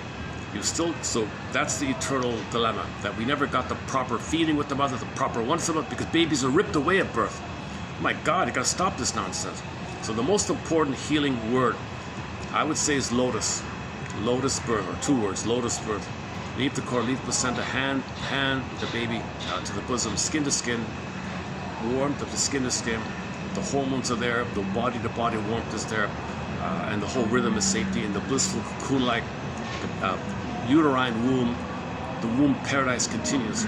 The womb utopia continues in a paradisical condition as an extension of the original womb utopia. You need an outer interpersonal, social interpersonal womb paradise, and the cord stays to maintain the continuity of the bliss. If once you break that bond, separate them, there's your problem. So for 6,000 years, we're still looking for this. We created, then we look. Why are we creating it? Okay, enter the topic. The 55 symptoms of homotraumicus.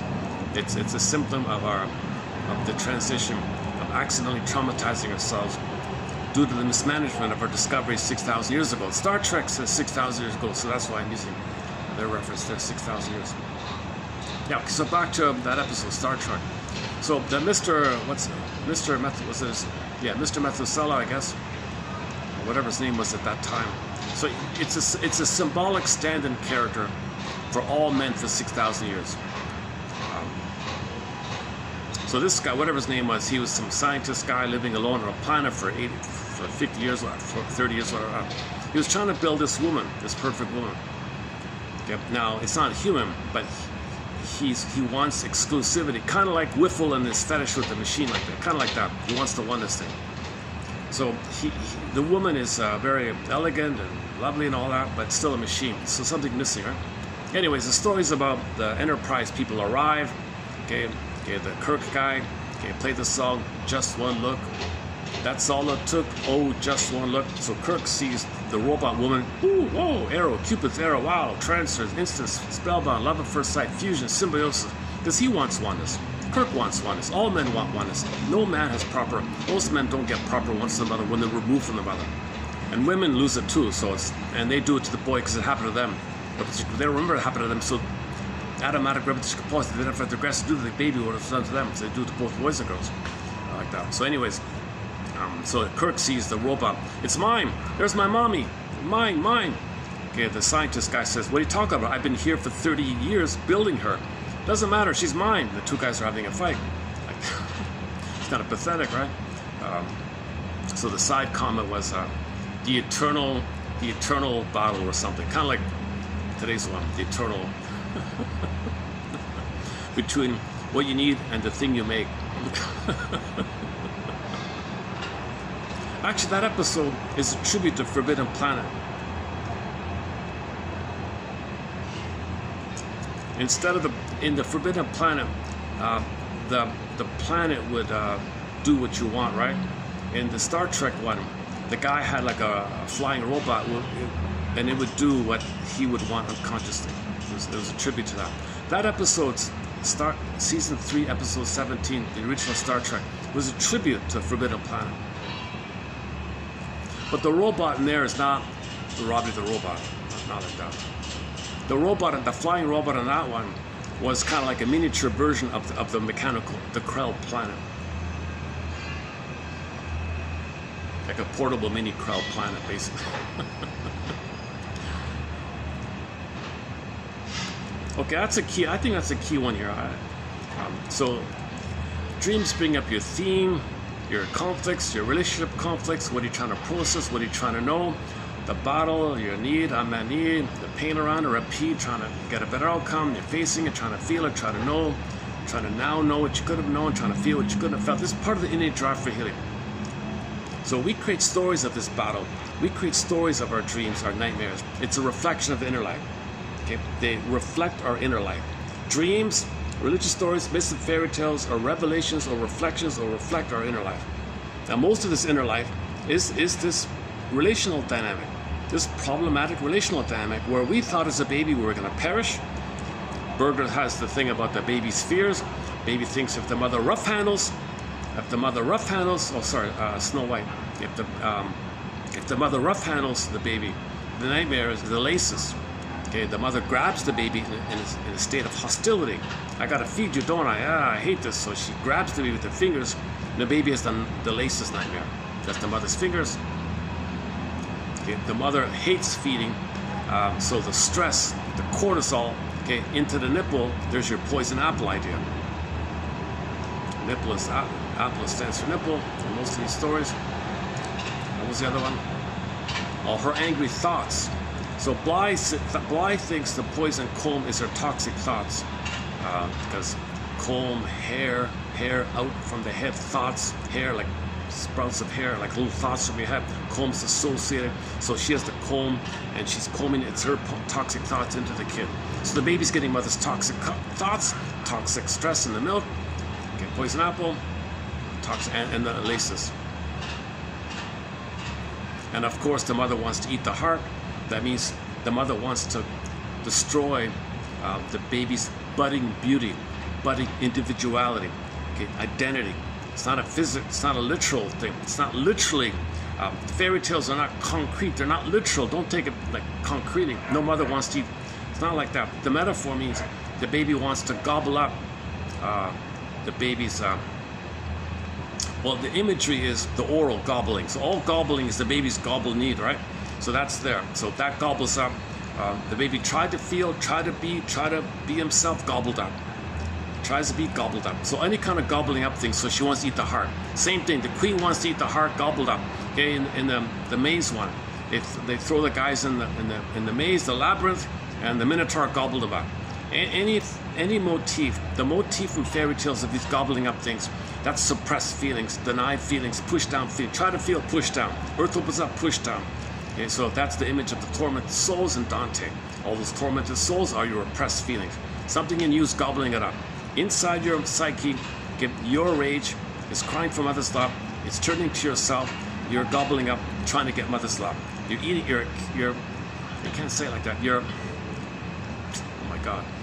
If they said he's gobbling up his feelings, because if you loop it back, the source, the original line was, "Mother, I want to connect with you. I want to latch on and suckle and feed, enrage, frustrated, devour, fantasy, control, devour." So that's devouring, like it turns in on himself. So when a feeling comes up, he's doing it to himself. So he's greedy to himself. It's a monster of the id, monsters of the id. Now you got a monster and you got a soul within. He creates stories about this epic battle of trying to be, and something is attacking you. It's your own anger is attacking yourself. You play the song by Delirium. Can't you see? Can't you see? Can't you see? You are your own worst enemy. Check out. I played it numerous times here, called Self-Saboteur by the band Delirium. Okay, I'm really baking up here. Let me take another. Give me a sec. I gotta double check the time here. Still recording. Let's check. Okay, battery's holding up. It's 3 o'clock. Yeah, I got an early start today. Okay. Hold on a sec. Let me take another little break here.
Let's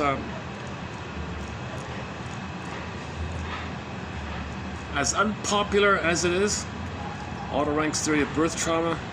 Here we go again. So I've already done most of it. So let's continue with it here.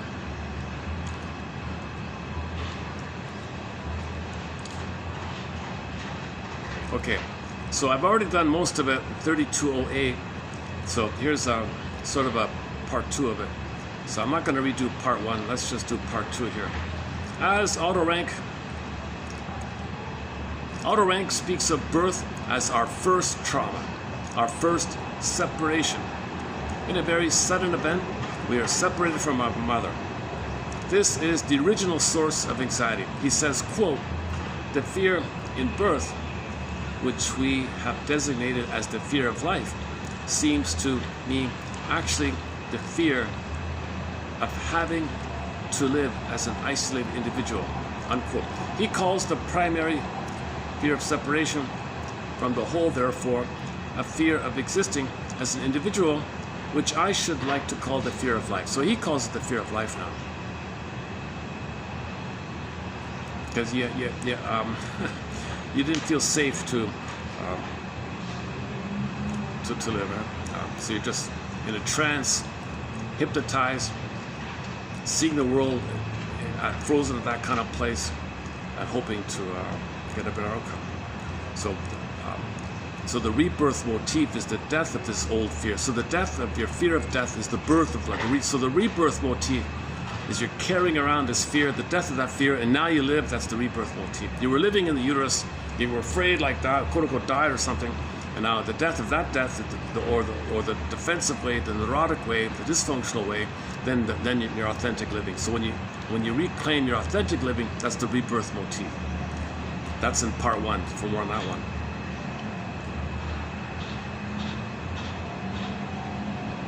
Yeah, spiritual existence consists in dying as a way to life in the inner sense of the word. Rank liken this, quote, dying and rising, okay, to birth into life out of death. So the death of your old way, it's birth into life. That's the rebirth motif. Rank reaffirms the importance of a spiritual rebirth in life. That's the pilgrimage. So see, this guy likes to use the word pilgrimage instead of treadmill or even saga or something. You got to think of the quest for three-dimensional living, embodied living. Embodied living is the three-dimensional living. That's the pilgrimage idea. His take on the word pilgrimage is you want to feel the vertical, the embodied place. You feel real alive, connected inwardly. You're home with him. Otherwise, you're on a treadmill or just something, or some maybe a little better than the treadmill is the saga one, but it's still two-dimensional. Okay. Otto Rank quite unintentionally observed in the treatment of patients that often the patient, quote, repeats biologically, as it were, his own birth for the most part and all its details. The analysis finally turns out to be a belated accomplishment of the incompleted mastery of the birth trauma. That's quite a doozy. That's quite a theory. So we're all in a trance, spaced out from birth trauma. We're living in this trance as people live. Now this trance can be morphed into a mask, and he covers the 11 main masks, okay, discussed earlier. So those masks just keep us in that birth trauma bubble, solipsistic bubble, and we're in this cocoon-like thing, and we're spending our lives sort of suspended in our dysfunctional living, hoping to master this fear of being born, this fear of being properly psychologically born, like that.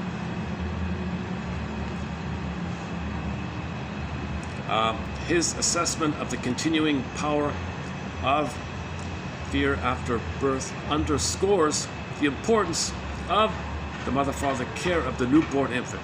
It seems that the parents' great responsibility in the first 2 years of life is to provide security, love, and hope for the infant.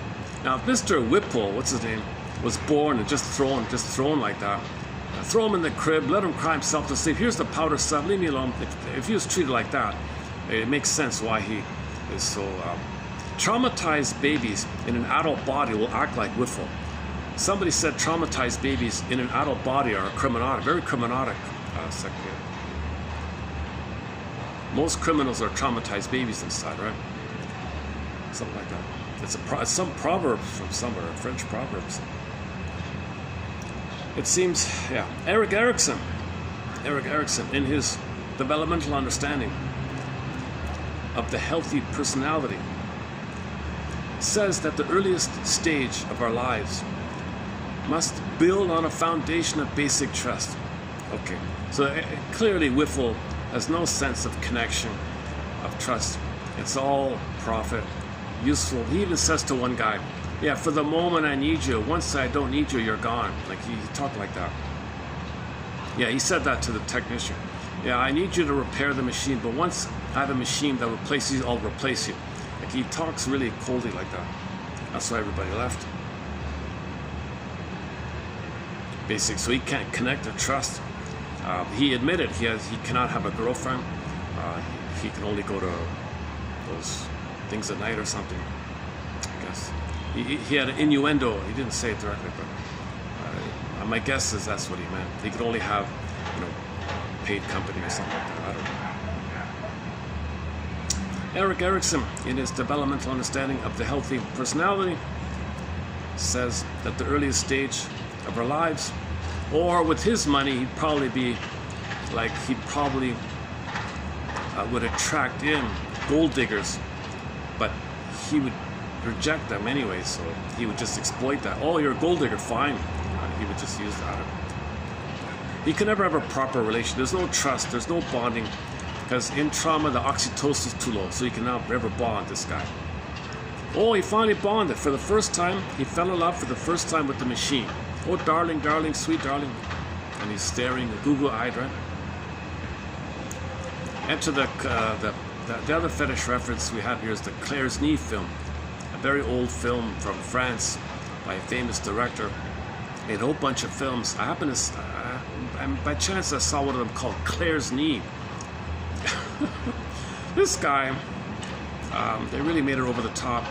So he couldn't relate to women. Kind of like how the Don Juan just looks at the mammaries, right? Just up with the breast like that. He just transferred it to the woman's knee. When he saw a woman's bare knee, he's like spellbound, right? One time there was a perfect knee, perfect shape, perfect curve. Oh, trigger. He was spellbound, obsessed with the knee. So he had a knee fetish like that. The other fetish reference is from Ally McBeal, the guy Richard, right? So when he saw an old woman's waddle hanging down from the flap of under her chin, that long hanging sagging, he was obsessed. He thought it was like his mother's, like a breast. It resembled like a sagging, fleshy, he thought it was the breast. He was spellbound. Oh, can I look at your, oh, can I touch it? Oh, can I see it? Oh. He didn't care about the woman, but he loved her flap under the chin. So he was obsessed with that. He had a waddle fetish, and the other guy had a knee fetish, and this Whiffle guy had a fetish to the machine like that. So it stand-ins for a part of the mother. It's not the whole mother. Babies can't see the whole mother at the beginning. Babies only see the nipple first. Then they see the breast and the nipple. Then they see the mother later on. But if they're traumatized at an earlier phase, that's the fetish area. It's just a part of the mother. Something stand in for a part of the mother. So they reject the full humanness of that. They didn't get to a place of seeing the humanity of other people. That's what Whiffle's story is. He can't see the humanity of other people.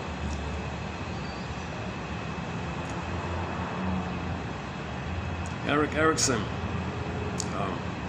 talks about basic trust. Okay, the lack of it is expressed in adulthood as basic mistrust. Erikson asserts that rudimentary hopefulness about life. Erikson asserts that rudimentary hopefulness about life is bred in these first 2 years. That is, the confidence in the trustworthiness of life, the capacity to tolerate separation, and to bear up under grief.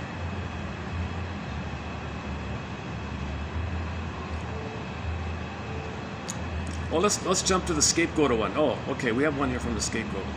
Okay, so here's one about the scapegoat by the same guy, Wayne Oates. A person can easily become a systems, like family system, any kind of system, a system, scapegoat, or quote-unquote identified patient. So Freddy in the comic would be the identified patient. Something's wrong with Freddy. He's a patient. We're okay. He's ill. No, he's the symptom of the ill parents. He's scapegoated. The individual's whole family system may also be paying too much attention to its scapegoat. The individual's whole family system may also be paying too much attention to the scapegoat. Okay, so the scapegoat, so one manifestation is if the scapegoat's the identified patient, then all the family, they focus on him. All the attention's on him. He's the problem, identified patient. Everyone's got a, they focus on him. I like that. He may have been the fall guy for so long that he's taken that identity. So the child may have been the fall guy for so long that he has taken that identity as a way of life. And this should be challenged. We need to redistribute responsibility within the system by calling attention to the price the scapegoat is paying. So in the Freddy story, the Freddy's paying the price of being scapegoated. The parents have to take some responsibility. So the shrink said, parents, you got to take some responsibility. Lighten up on Freddy here. You're taking no responsibility. And they got angry at that. So it's got to redistribute. You got to redistribute responsibility within the system by calling attention to the price the scapegoat is paying. Yeah, so Freddy's getting sick here. The whole misunderstanding and this scapegoating, he's suffering. Once again, all right. Self-examination calls for each of us to pay up and claim personal responsibility for systemic problems. Now the scapegoated kid, his problem is he's going to recreate it with others. And he's not going to take responsibility, but he does need to take responsibility of how he's recreating his role. Because he's trying to master the pain of it, he's identified with it, he gets a lot of benefits from it, secondary gain by it, a lot of attention by it, now he's gaining some secondary benefits by it, and he's not going to identify his contribution. He'll just say, no, I was a victim, I'm always a victim, I don't have to take responsibility, like that. So everyone's got to take responsibility for the current role in whatever current problems there are. That's what it means.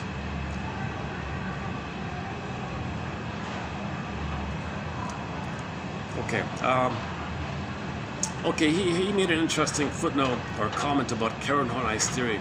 So Karen Horney has a thing called the patterning of baby reaches to the mother. So that's a natural kind of thing.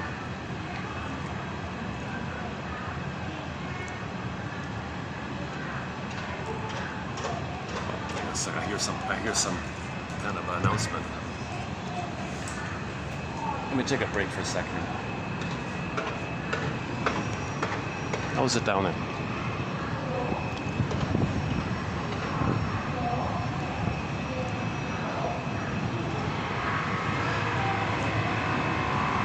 Yeah, it's a nice day, but it's big. Look at barely anybody on the grass. See, it's too hot, eh?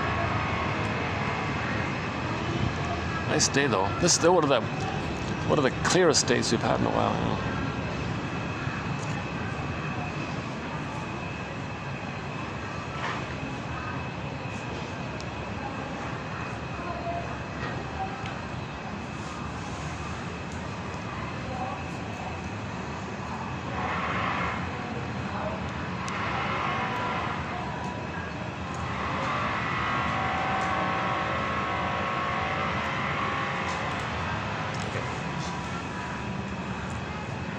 Okay, so moving towards, away, or against.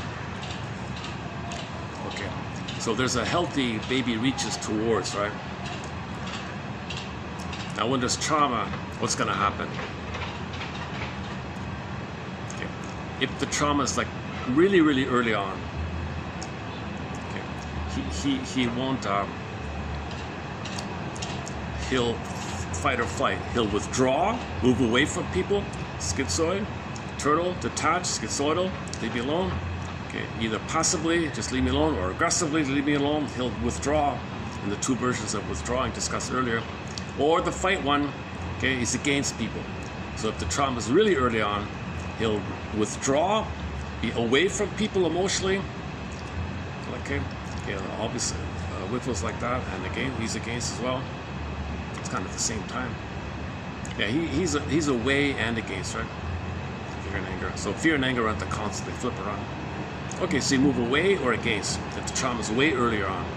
Now, if the baby has some kind of a hope or something, he may still kind of keep reaching forward, but it's in a childlike way where he expects the completeness of what he didn't get.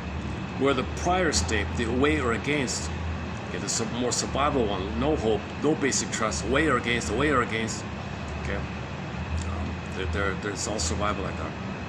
So they don't move towards, they're cynical. So cynicism, sarcasm is the oral fixation. It's the rage of the oral fixation. They want mother, but it turned to rage called sarcasm, cynicism, schadenfreude, bitter ideas, negative philosophies like Liffel, okay, like that. Liffel, what's his name?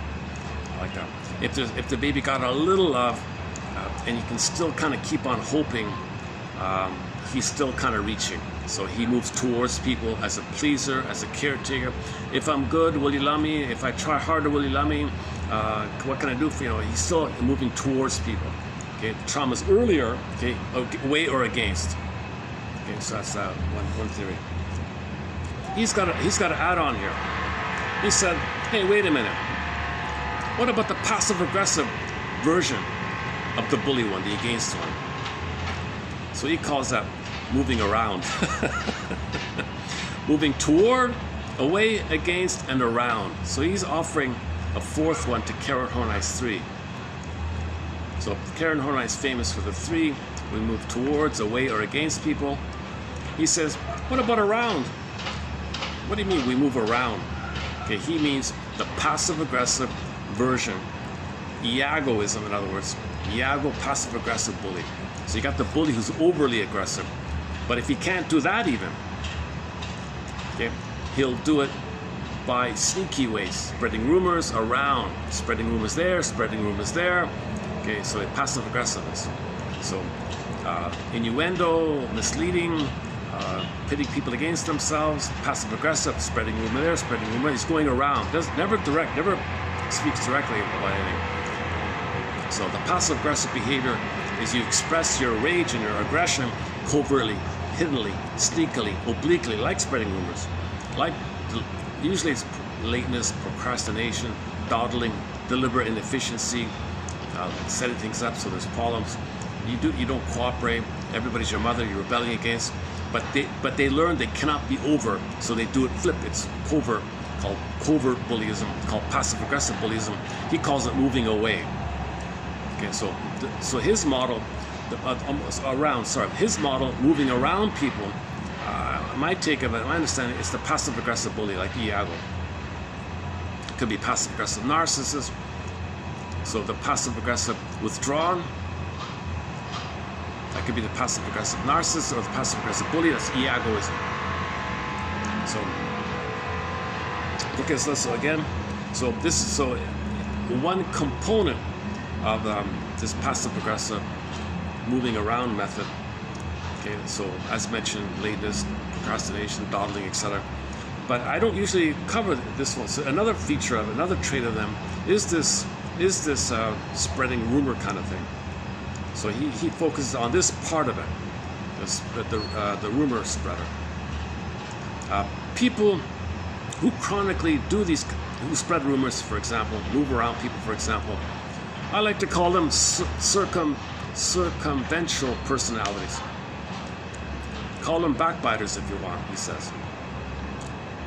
Okay, they are circumferential in the way they relate to others. So there's no self-assertion. They don't directly make an I statement.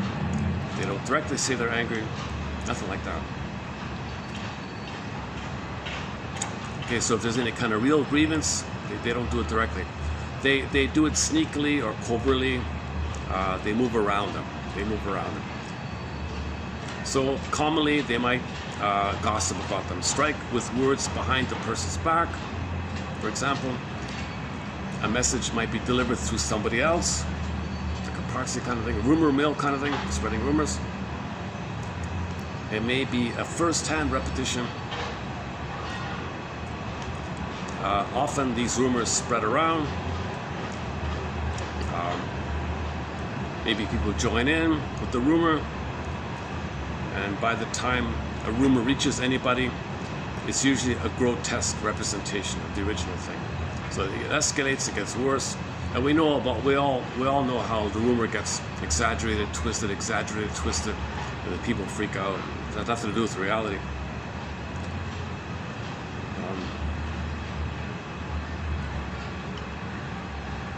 By this time, the gossip is a rumor. Several people have either joined up with the critic or even have become the adversary, a kind of brush fire. Now the place. So in any kind of family, there should be some kind of family conference, some kind of conflict resolution process called a family conference. A lot of families don't have family conferences. They don't teach conflict resolution skills. They don't teach communication schools. It's all silence, whispers, passive aggressive, and it's like a little battle like that. So organizations need to have conflict resolution mechanisms, some kind of process where people can air their grievances, like a town hall kind of thing, for example. Any place, the place that doesn't have any kind of process, like a ritual process for receiving complaints, finds that the criticism comes from gossip and tattling, all that. So let's say you're a department head. Let's say the guy runs a department, and there's no communication. All this, how does he get any information? Maybe he gets a rumor finally or something. Everyone's afraid to talk to him because if you say something, so he fires you. So it goes around like that. So that's dysfunctional. Just like in a home where no children are not allowed to communicate. Mother, when you said that, I felt uncomfortable. Mother said, you can't say. Mother's right, she can't say it. Mother knows best. So mothers bark at him. So kids become afraid like that. So just obliquely. Yeah, okay, that's about it. All right. And I guess we all do it to some degree.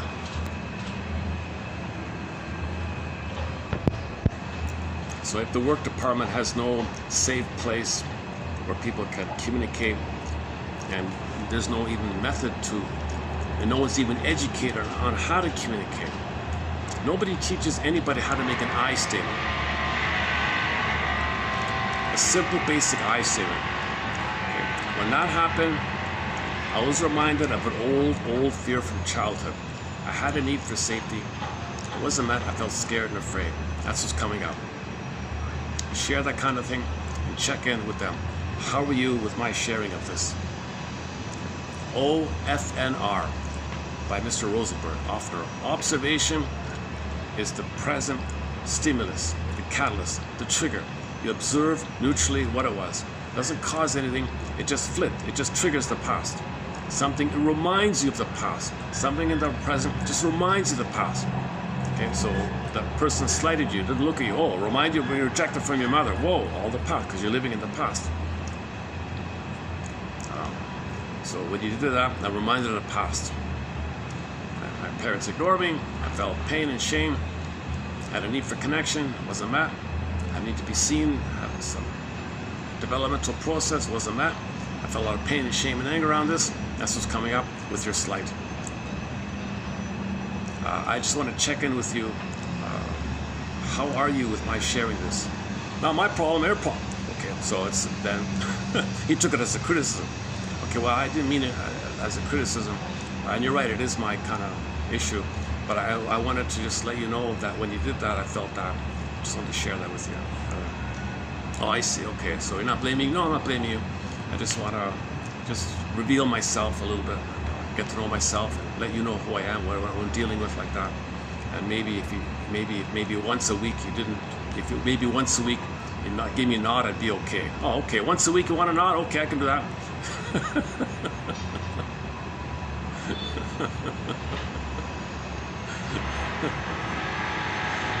So you found some solution to compromise it. So how to make an I statement. There's another version of it is called the unilateral repair statement by a woman named Susan Campbell in a book of hers called From Triggered to Tranquility, which I covered here a couple of years ago, and she's got her little steps there. But basically, okay, observation, something happened. Now you gotta describe it neutrally.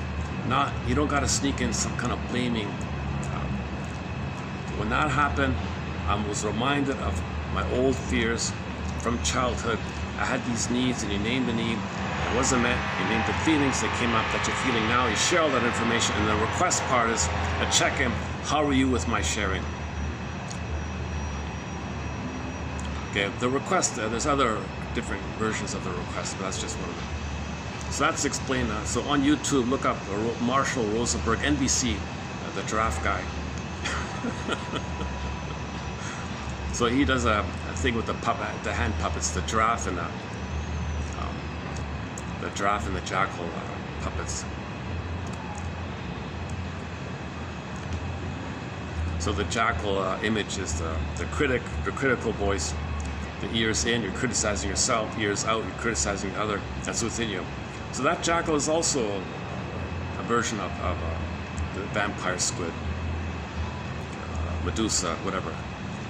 Devil, Satan, or whatever. It's the same idea. It's just your own anger attacking yourself or attacking outward. If it's in, that's the howling man in the castle. If it's out, he escapes in and out like that. So go to howling man for that. And the giraffe one, that's when you're coming from your authentic self. Recognition for yourself. Giraffe ears turned in, self-compassion. Giraffe ears turned out, compassion for others. First, you got to give yourself compassion, then you turn the ears around, have compassion. And he has the prop with the ears. So he has the prop with the ears, the giraffe ears in and out, and the jackal ears in and out like that. It's on YouTube. It's a very simple model. He spent his whole life. He spent his whole life for whatever 60 years, going around the world teaching people this simple acronym: O, F, and R. That's it. He spent his whole life trying to teach people an acronym: O, F, and R. And very few people understand it. It's amazing. It's mind-boggling. Someone can have a PhD and not know how to make an I statement. When that happened, I felt. So like a you statement is, oh, you're such a this, you're no good that, you did that. Okay, that's a you statement. An I statement is something happened, and how did I feel about that, based on the antecedent coming up to me, or the triggering of the present. That's an I statement. You're making it about yourself. You're not blaming. You're making it about yourself. You're talking about yourself. I felt such and such, because the I is from the past. You don't unprocessed trauma, unborn losses. That's amazing. It really is amazing. I've tried it myself. I'll make simple I statements. Whoa! The instant reaction is you're criticizing. Okay, well, thanks for that feedback. I didn't realize the way I'm saying it is triggering like that. So how can I say it where it doesn't trigger? Maybe unconsciously you make an I statement. There is an unconscious sleek. Roosevelt makes a big point about this. When you make the I statement, there may be some leakage of anger as you're making it. You're not aware of it. That's why you check in with, how are you with you want to check in with them. How are you with the hearing of my I statement? And if they feel triggered, okay, that maybe it's true. Maybe you did say it in a way where you covertly stuck in some anger while you were making it. So you want to make it really about yourself. Okay, so the observation is an observation, just a neutral, just the facts. You said you'd be here at 5:30. It's now 7:30. Just the facts. You said this. The clock is 7:30. The facts. You're blaming me. It's the facts. Go for peace. Okay, so you might have to shift it over to the other person. Can you please make an I statement? Well, when you told me the facts, they're reminding me of my mother criticizing me. Okay. So you had a need in childhood to be seen and accepted. Yeah, damn right. And when that wasn't met, he felt enraged by this. Damn right. So you can give empathy for them. So your giraffe ears turn out and give empathy for them because they can't even hear your I statement. So they're in real jackal mode. Their jackal ears are turned in very much on themselves. A lot of people have jackal ears turned in on themselves very strongly and outwardly. Very few people have developed the giraffe ears model. So it's a very simple model. Jackal ears, giraffe ears, right? And then they both have in and out versions. It's on YouTube. It's all spelled out. He's a bit of a slow speaker. He does a lot of filler with little anecdotes. He repeats the same old tiresome anecdotes. So he has a need to, be seen and tell the stories all the time. He only wrote the one book that I know of, right? The Language of Life book. Best-selling book, billion copies overnight. As far as I know, there's still a lot of interest in it.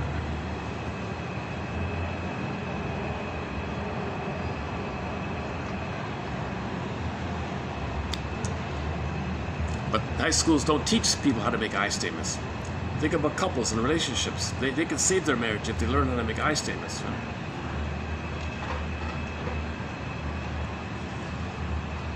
Well, speaking of couples, here's one as well.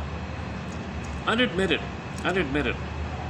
and even unknown assumptions abound in each person's mind. So we all have four minds, right? Your conscious mind, your unconscious mind, filled with assumptions, existential conclusions, which you don't know. So when you get married, she brings her conscious mind and her unconscious mind. The man brings his conscious mind and his unconscious mind. Every marriage has four minds. Okay, one speaker on YouTube says. Unadmitted and even what's his name? Bruce Lipton. Yeah, Bruce Lipton says that. Yeah, I got that from Bruce Lipton, the idea of four minds in every marriage. It's a variation of everybody brings their inner child of the past into the marriage. So you and your inner child, the other person and their inner child, there's four of them. There are four people in the marriage, or four minds or four people, same idea. Oh. Okay. We're doing okay? All right. Okay, all right. Yeah, this is the rare occasion when there's no event.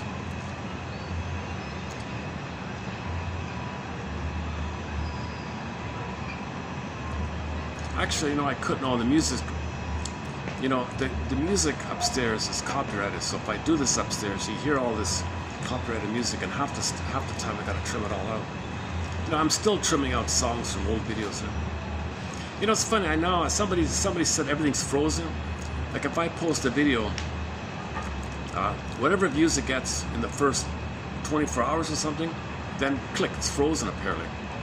So like I have almost 6 years of videos, and 2 or 3 views of all those 4,000 videos are stunned, like they're frozen. Like there's never any clicks, like there's no nobody sees anything. So I post, the monitors click, check. Did he say anything wrong? I don't know, something like that. Or the odd person is watching, I don't know. And then it's kind of frozen. All right, nothing there, it's frozen. And then no one can see anything. I didn't know that. So apparently it's a part of the shadow banning method. So one method to not get anybody's voice out is that no one can see it. So this is basic. I try to be friendly and balanced as I can. I have not been analyzed. I'm not a shrink or professor. Disclaimer. I make mistakes when I speak.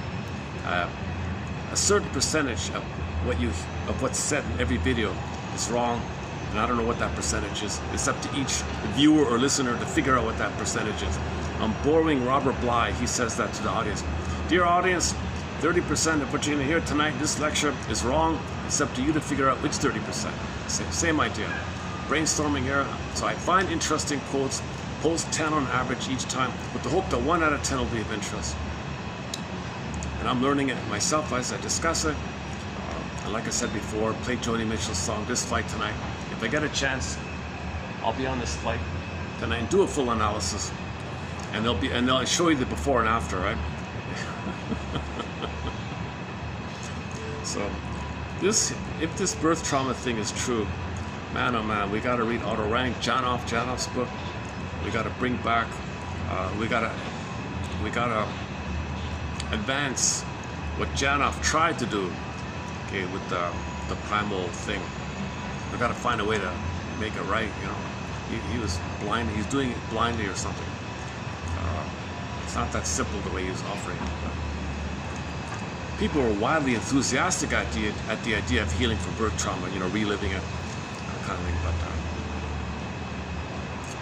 then you got flooded with charlatans seeing it as a money-making opportunity. I just want to make money. I don't care what happens to them. So you got a bunch of wiffles coming in, used car salesmen coming in.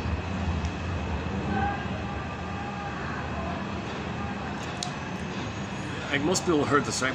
One of the most money-making billionaires in the self-help guru used to be a used car salesman.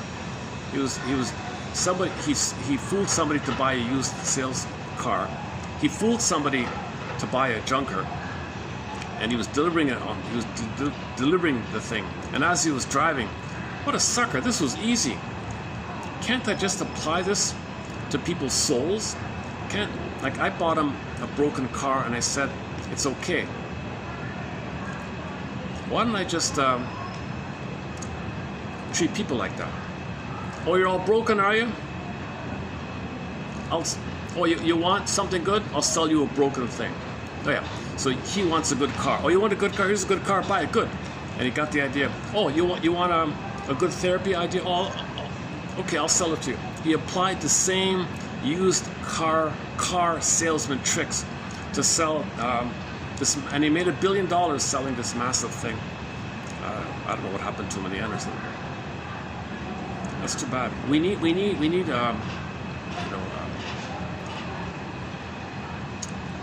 education in soul repair, right? Like especially for people like Whiffle, right? Maybe Whiffle is funny because if he's confronted, like if he has like a good shrink 101, he can learn. Like he's not dumb. He's smart enough, but he's just unaware. He's clever, but not wise, right? So he's unadmitted and even unknown assumptions abound in each person's mind. These assumptions can, and as they surface, often do, unattended and uncorrected, become the divisive forces that lead to divorce, grief, alienation, etc. Divorce is one of the most wrenching of these alienations, separations, and griefs. Two people marry as acquaintances, really, at best, or as strangers at worst. Part of this is because of the fragmented nature of our society. We are no longer a close-knit community where men and women grow up together, know each other's families of origin, and know each other from childhood.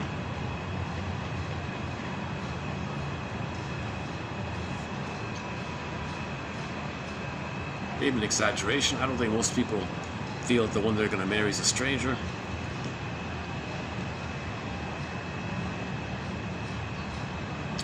Let me follow this up. Hang on. I found ourselves on the feed there. Some freelance writer, I guess, wrote a little blurb about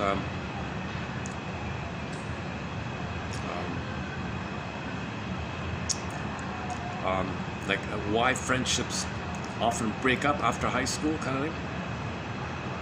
Remember when you were a kid? Remember when you were a kid and making friends just happened, right? The kids just make friends instantly, right? You'd show up at school, or sit next to someone at lunch, and woof, instant buddy. So kids just automatically, spontaneously make friends with each other. All right. Okay, fast forward a few decades, And suddenly, you're scrolling through your phone on a Saturday night, realizing you haven't had a real conversation with a close friend in fill in the blank, maybe decades, right? For myself, the freelance writer here, I ran into an old colleague at a store last week. We worked together for years and years, and every Friday we got a beer together even, and we whined and complained about our bosses together. We did that for years. What about now? Bumping into each other at the store. What about now? We awkwardly chatted about the weather for 30 seconds before escaping to different aisles. It's like, whoa. It hit me like a ton of bricks. I had let another friendship slip away without even noticing it. The truth is, most of us, okay, here's the point. The truth is, most of us were never taught that friendship requires actual communication. We grew up believing relationships would just magically maintain themselves like some kind of emotional, perpetual motion machine. Nobody sat us down and explained that friendships need the same intentional care you'd give to a garden or a sourdough starter. A sourdough starter. I hate sourdough bread. I'm sorry. Everybody sells sourdough around here. Doesn't anybody make regular bread anymore? You can't buy. The bakeries around here, if I buy a bread, it's all sourdough for some strange reason. I've given up trying. I haven't figured that out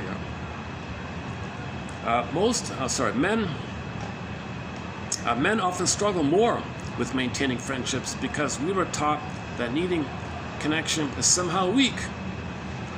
We wait for friendship to happen to us instead of making it happen.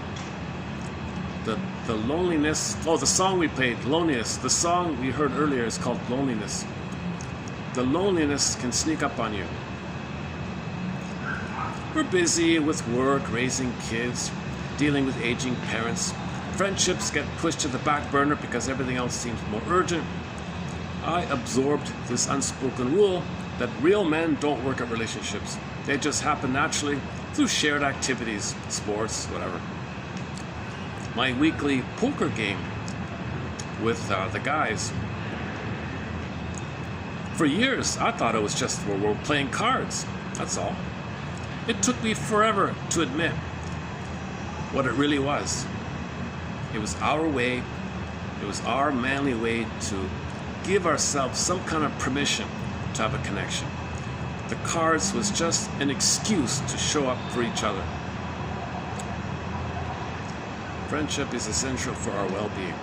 Okay, so in high school, no one teaches real, authentic communication, which would nourish the garden of the friendship. It happens magically at kids. People graduate, go their own way. You see them decades later. Oh, how are you? I remember that. Oh, I see you. Nothing. Maybe some of that is the anger at the grief, the separation. Like you're reminded of the long distance grief that you lost something. You knew them. Lost connection triggers the original loss of the birth. Anger at the birth, anger at that person. You chat for 30 seconds at the aisle and run away. So it's a grief triggering. So you bump into somebody in the store, you haven't seen them since high school, and maybe it's awkward, right? So you make some polite chitter chatter and escape. So that's because you're just triggered, you're just feeling the original separation anxiety triggered by the reminder that you were friends but separated. That means you're reminded of separated from the womb. Enraged at that. Enraged, it's triggered up. So nobody's making I statements. Nobody's aware of this kind of stuff. What if auto rank is right? Imagine the implications of that. If auto rank is right, man oh man, there'd be an immediate mass mindfulness on this, right? Like there would be an immediate mass sense of mindfulness of why they're afraid to authentically live. Because the prototype is you were coming out of the canal, all this fear, oh my God, and something happened, and you kind of, it's classical, operative, Pavlovian conditioning. You're just trained like that.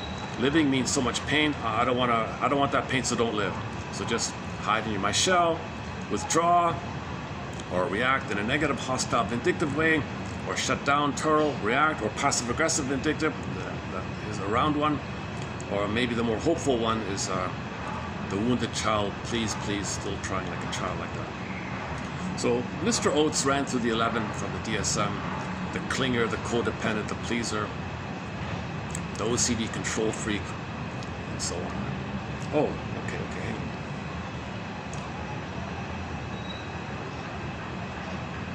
Oh, okay.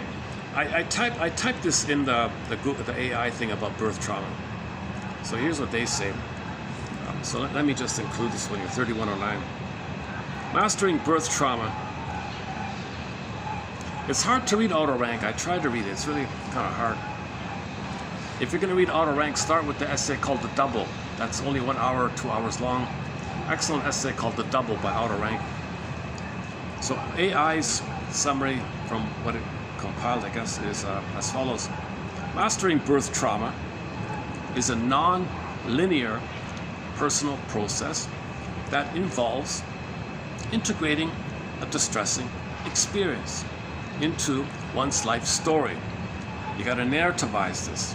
You got to include it. You got to admit it happened. You got to assimilate, digest, accept that it happened. Yes, it happened. You got to consent. It happened. Didn't like it, but it happened. You got to consent, admit it happened. It happened. You got a reality. It happened. You can't digest it if you deny it. The truth will upset you free, says the comedian Steve Behrman. Mastering birth trauma is a non-linear personal process that involves integrating a distressing experience into one's life story so it no longer rules or ruins daily life. It runs your life or ruins your life. That's dysfunction, right? It requires acknowledging the trauma as valid. Okay, it was valid. It happened. That's real. It happened. I'll consent to that. I'll fully consent. That was real. It happened. Okay. There was so find out from your mother. Tell me the details. Come clean. Tell me exactly about the delivery. Did you smoke when pregnant? Were you out of it? Was an epidural used? You know, how long was the separation between us? Did we reestablish a bond? Tell us. Get as much information as you can. That's a huge. Most mothers will say, "How dare you criticize me?" Oh my God, I'm trying to heal. I got to get my story here. She might even lie. I did nothing wrong. Don't blame me. So you might not get it. You might have to make an effort. So Robert Bly says you have to get the key out from under the mother's pillow. So you have to make more of an effort. But it's hard. Go to the Twilight Zone episode. One more pallbearer. The guy could never get the truth from the 3 stand-ins or repetitions of the mother. Isn't it bittersweet that you're stuck like this? Validate the trauma. It requires acknowledging the trauma as valid, seeking specialized support, good luck right there, and actively working to rebuild the sense of safety in the body and mind. Specialized support. That's what Janoff tried to provide, I guess, or any good analytic shrink would offer that, specialized support. If they've processed their trauma, then they can help you. If they didn't, they're not going to help you. Birth trauma is emotional, subjective. If you feel it, something happened, well, if it felt traumatic, it's subjective. And this feeling is true for you regardless of what other people say. Oh, you're kind of healthy, aren't you now? Are you physically okay? You had a checkup, you're okay? Could be worse, you know. that doesn't negate it. You might have had birth trauma. The symptoms of the birth trauma haven't, it's a delayed onset, so for the time being you're holding it somehow.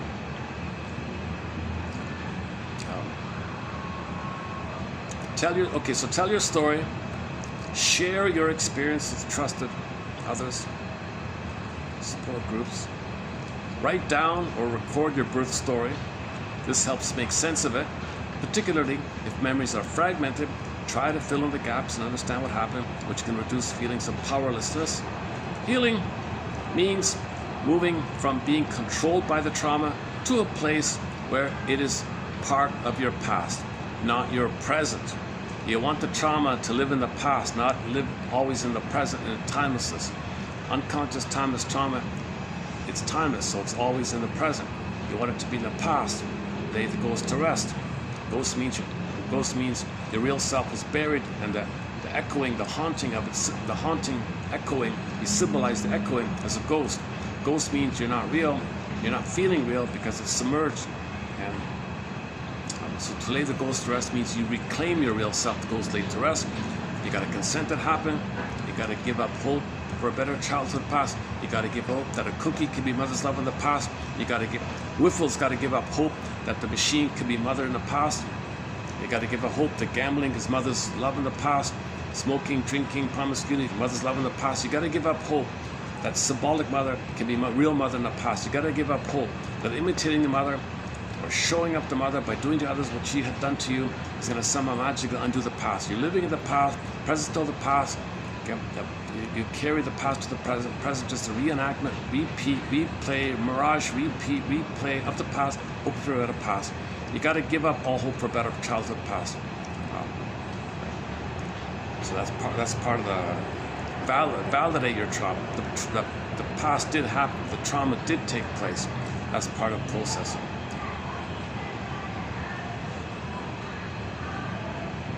Healing means moving from being controlled by the trauma to a place where it is part of your past. It is not your present. If you're dysfunctional, that's your trauma's in the present. Okay. So in therapy, clients share detailed fantasies and feelings that rank, believe, or biological re-experiences of their time in the womb. All right. So here's that thing I was saying before.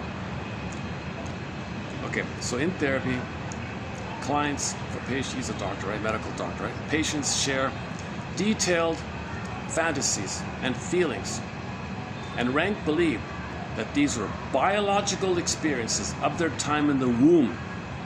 Okay, so in religious stories, you have these grand battles and oh, monstrous this and oh my God, all powerful, commanding, all these grand commander and all devil, all bad, all these exaggerated mythological. Holy, you know what? Okay, that's code for the trauma in the womb. So those fantasies are code for the mentation in the womb. Again, in therapy sessions, patients share detailed fantasies. Know yourself, know your unconscious fantasies. The only way to know your unconscious fantasies is through your free association, or just share your fantasies. What you want? I wish I could do this or that. Okay. Or you read a mythological. No, you read a religious story. What's your favorite religious story? What scene in there do you like? Well, there's a clue right there.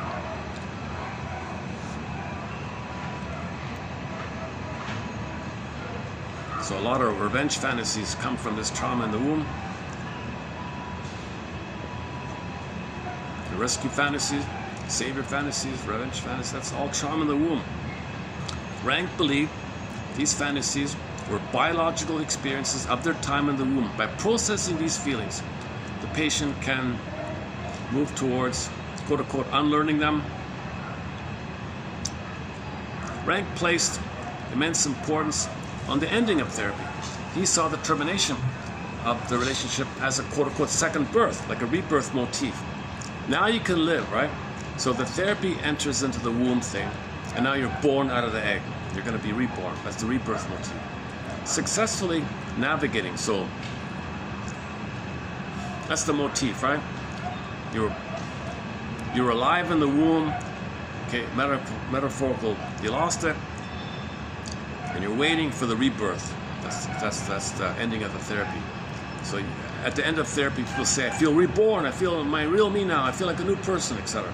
That's the rebirth motif. Second birth here, psychological birth. Successfully navigating this final separation that allows the patient to overcome the primal fear of being alone and independent. Healing involves moving from being a neurotic, and this is against your real self, right? To some kind of productive way of living, the real self. This person accepts their own will and uses creativity to even process the trauma. Oh. Well, if it still needs to be processed, I guess. But normally you would express your real self. Frank viewed things like art and myth-making as natural human efforts to heal from birth trauma by creating. Okay, so these religious stories, myths and fairy tales and art, okay, that's all an effort to recreate some kind of mastering of how do I overcome this birth trauma. So stories of heroes, the hero, okay, that's overcoming this. You admitted it, you faced it, you're a hero, kind of like.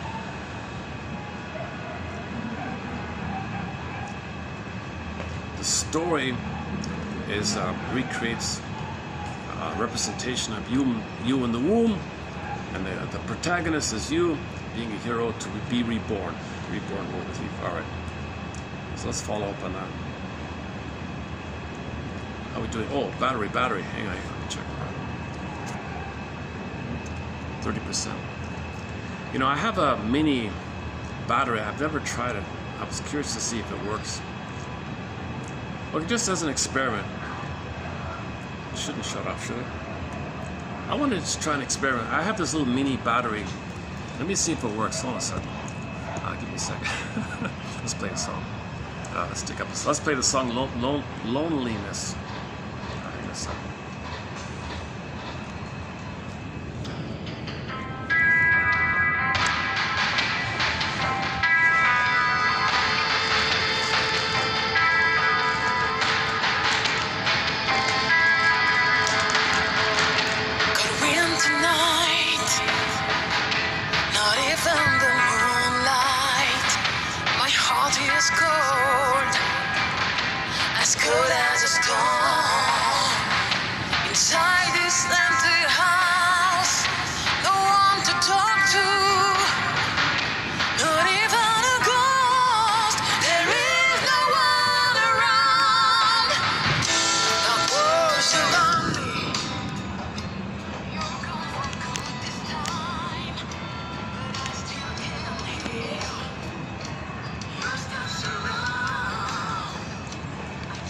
Okay, let's see if this thing works.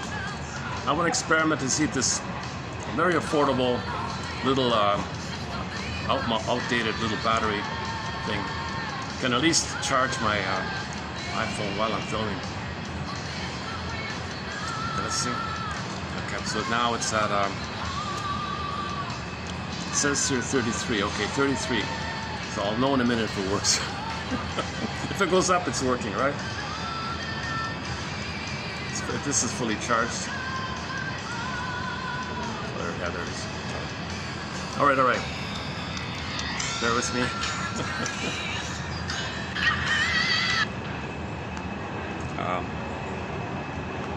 Okay, back to Mr. Oates' work here. So from that, he has that masks book I did earlier, Behind the Masks. He did a bit of a slight sequel to it, a follow-up book on it, just like a mini supplement to it. So from that supplement, I'm going to add a quote to the bully pattern from that supplement. So whatever you want to call it, the arrogant, vindictive, the hostile and arrogant, whatever. Okay, so that's the against people. So we know this. We know the story about the bully. They're aggressively fighting for the breast. They're trying to control because they feel like without the mother they perish. So the immense fear. So when fear builds up, then you got the fury. And if they're born a fighter like that, that's the aggressive one. So they're against. They can't flee because whoa, there's nothing to hold on within yourself. You can just flee. So they're grasping for the breast. So the world's the breast, and they're fighting with everybody in the world. They're going to control the breast. It doesn't work. Controlling a lackey in the present doesn't mean you're going to control. So Whiffle controlling the robot doesn't mean he's going to control the breast in the nursery. It doesn't work.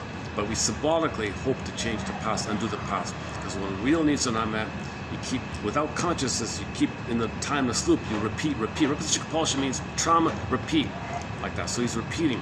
But you can only repeat later on in symbolic matter. So I don't know, born to flee, born to fight one. If that's the avoidant and the moving away and against. If the against is failed, they might flip to the passive aggressive called the around one.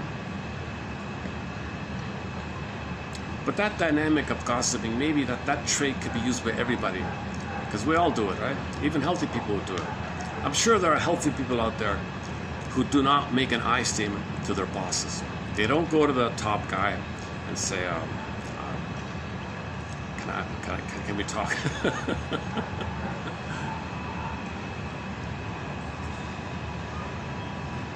Oh, the battery, is it working? What do you think? Yeah, 34, all right, it's working. All right, oh good, cool. Oh, this thing's working, all right. Little luck. That means I can make longer videos probably now. The built-in battery used to give me 8 hours. Now it's only like barely 3.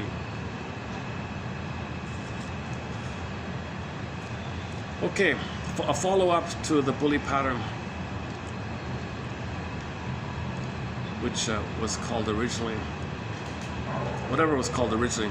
In this follow-up one here, he refers to it as the authoritarian, power-ridden person who relies on intimidation. Okay. So there's no cooperation or persuasion.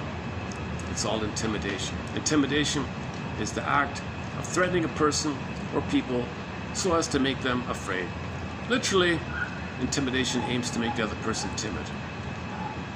He or she is frightened, or supposed to be frightened, by the intimidator who expects to be obeyed immediately. The man who asks for the boss's resignation expected his motion to be enacted on the spot. Imagine that. Well, okay, he's a pastor guy, right? So the quote is, the man who asked for the pastor's resignation expected his motion to be enacted on the spot. So a bully went up to the pastor and said, you should quit. I expected it. Intoxicated with the love of power. If this, see, that's what these religious stories, he quotes all these religious passages.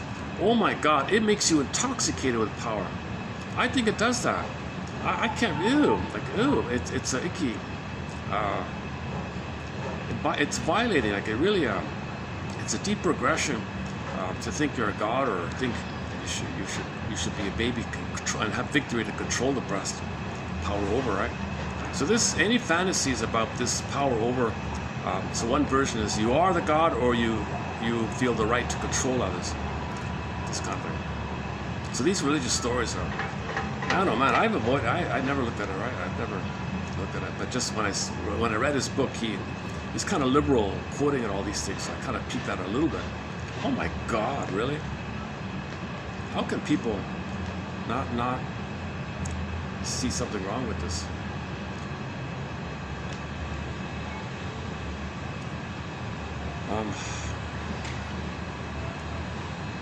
If his hunger for power is to be satisfied, others must bend to this person's will. One of their slogans is, quote, it's better to reign in hell than serve in heaven. The authoritarian, power-ridden person is intoxicated with power and is wittingly or not, yielding to the subtlest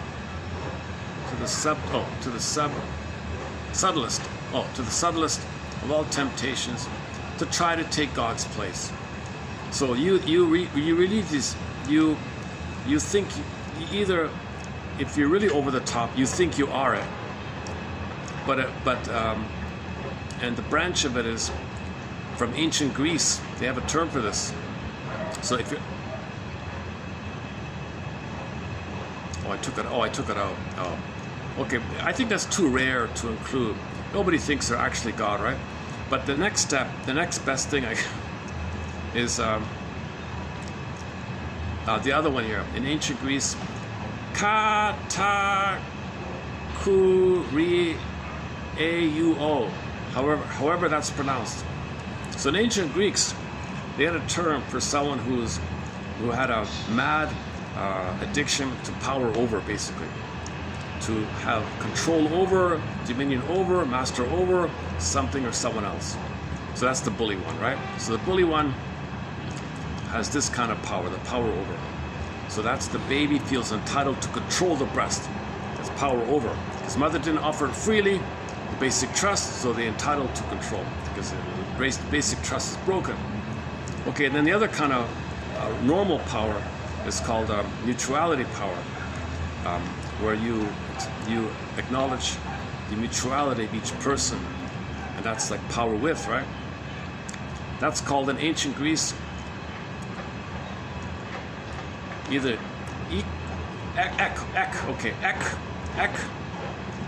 exousia. Is that right?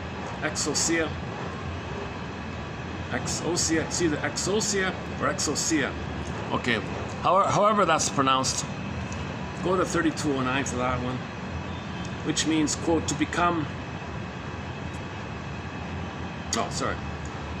which means we have an ability and a freedom to choose that we want to iron out our difficulties with each other on a face-to-face basis. We don't give up on another or exclude one another. So there's a mutuality with this one, power with, respect for each other like that. Okay, but the power over one, the authoritarian, power-ridden man or woman is afraid of such one-on-one, face-to-face relationships. They can't do one-on-one, right? This person needs an audience to control, divide and conquer. So how do we help? So as a pastor, he's saying, how do we pastors help the bullies? Well, care for these bullies begins in the privacy of a face-to-face effort. It's got to be face-to-face, one-to-one.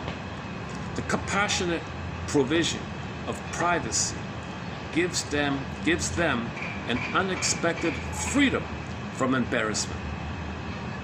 Okay, so and plus, there's no audience to exploit. So they're forced to look inward. That's what Masters have. These kind of characters cannot do groups because they'll hide in the group, divide the group, battle, control the group. It's easy like that. It's got to be a one-on-one to face these liars. It's got to be a one-to-one, and the counselor has to offer the safe space. I'm not going to shame you. You can tell about your fantasies of what happened to you. Make it up by yourself. Yes, your rage, and I'm here. So that's the container where he can face himself.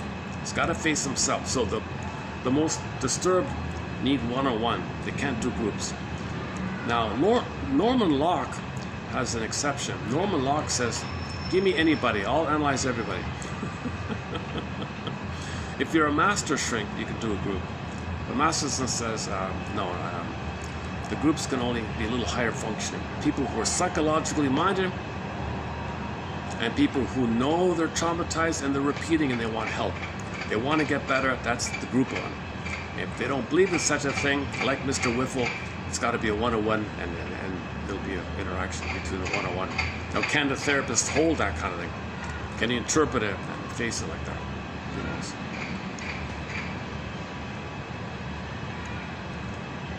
Okay, that's it. Gotta check the battery. 39. Oh, it's working. Look at that, eh? It jumped from 33 to 39 in this short time, eh? Look at that, eh? All right. I guess they don't make these anymore. It's not too heavy. It's not. It's easy to carry. It's not too heavy.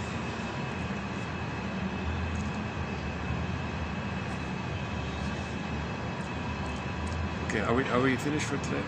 Is that it? The first one I did already. The lock one I did already. 3209. The AI on healing from birth trauma. Okay, the bully one below, and the one about the freelance article one about friendship, like a garden. But the point makes sense. If you learned in high school how to communicate with your friends, you'd have some gardening going on. You'd have some sharing of intimacy. If it's just magic, oh, we're hanging out and doing stuff, but then you got to go away.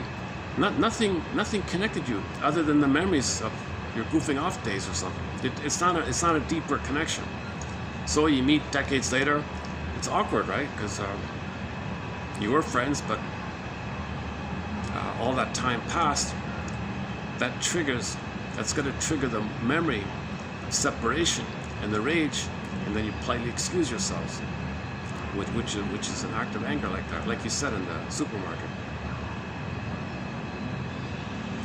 Later in the article, I don't have the whole article. Later in the article, he said sometimes you can easily reunite and reconnect and become friends again because there's memories there, and you can easily get it back. But somebody's got to initiate it. Somebody's got to be the gardener. Somebody's got to start to get it back like that. That assumes there was enough there to.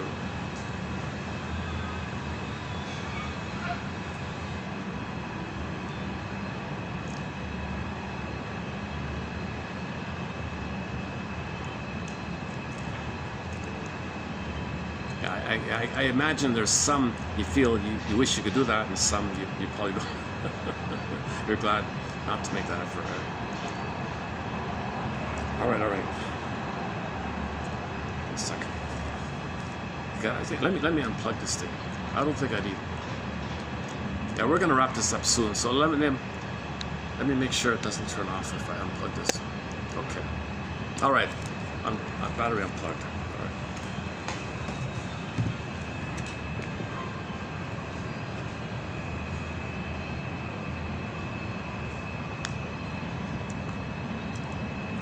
Should we read some of this out?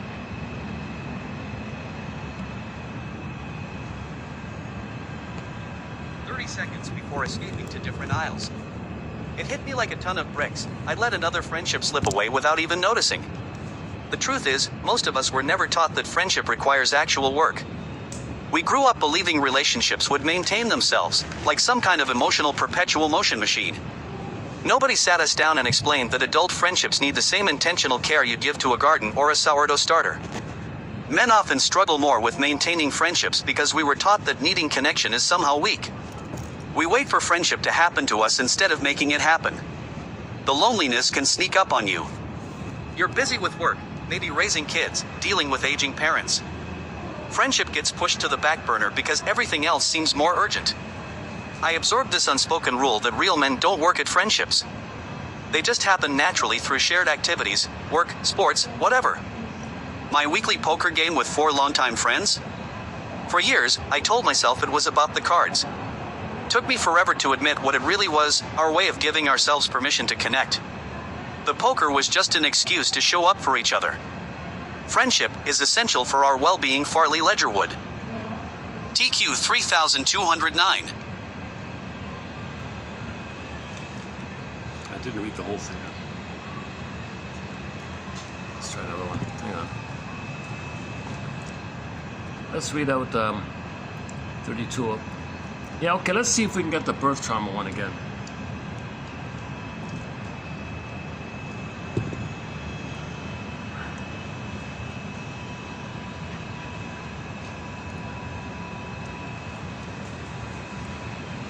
Otto Rank interpreted the psychotherapeutic experience of healing in terms of the resolution of anxiety set in motion during the experience of birth. The individual before birth abides within the dependent, cloistered protection of the womb. Birth thrusts him forth into an independent existence at peril of life itself.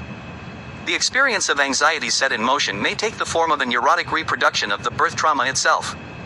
It may be handled through symbolic adaptation. It may even be expressed in the sublimations of religious experience.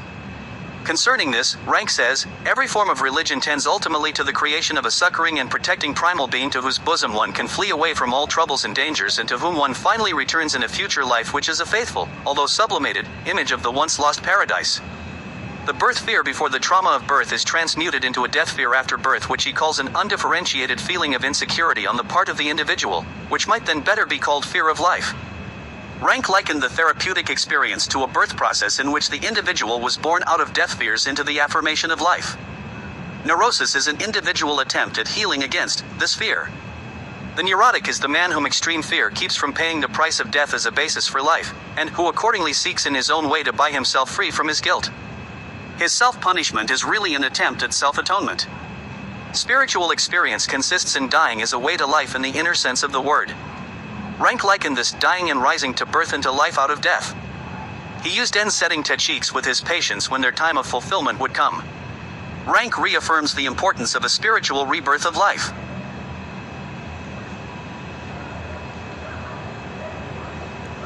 An early psychoanalyst, Otto Rank, speaks of birth as our first trauma, our first separation.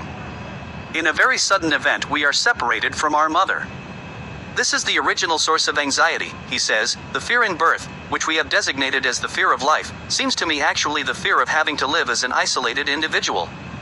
He calls the primary fear of separation from the whole, therefore, a fear of existing as an individual, which I should like to call the fear of life.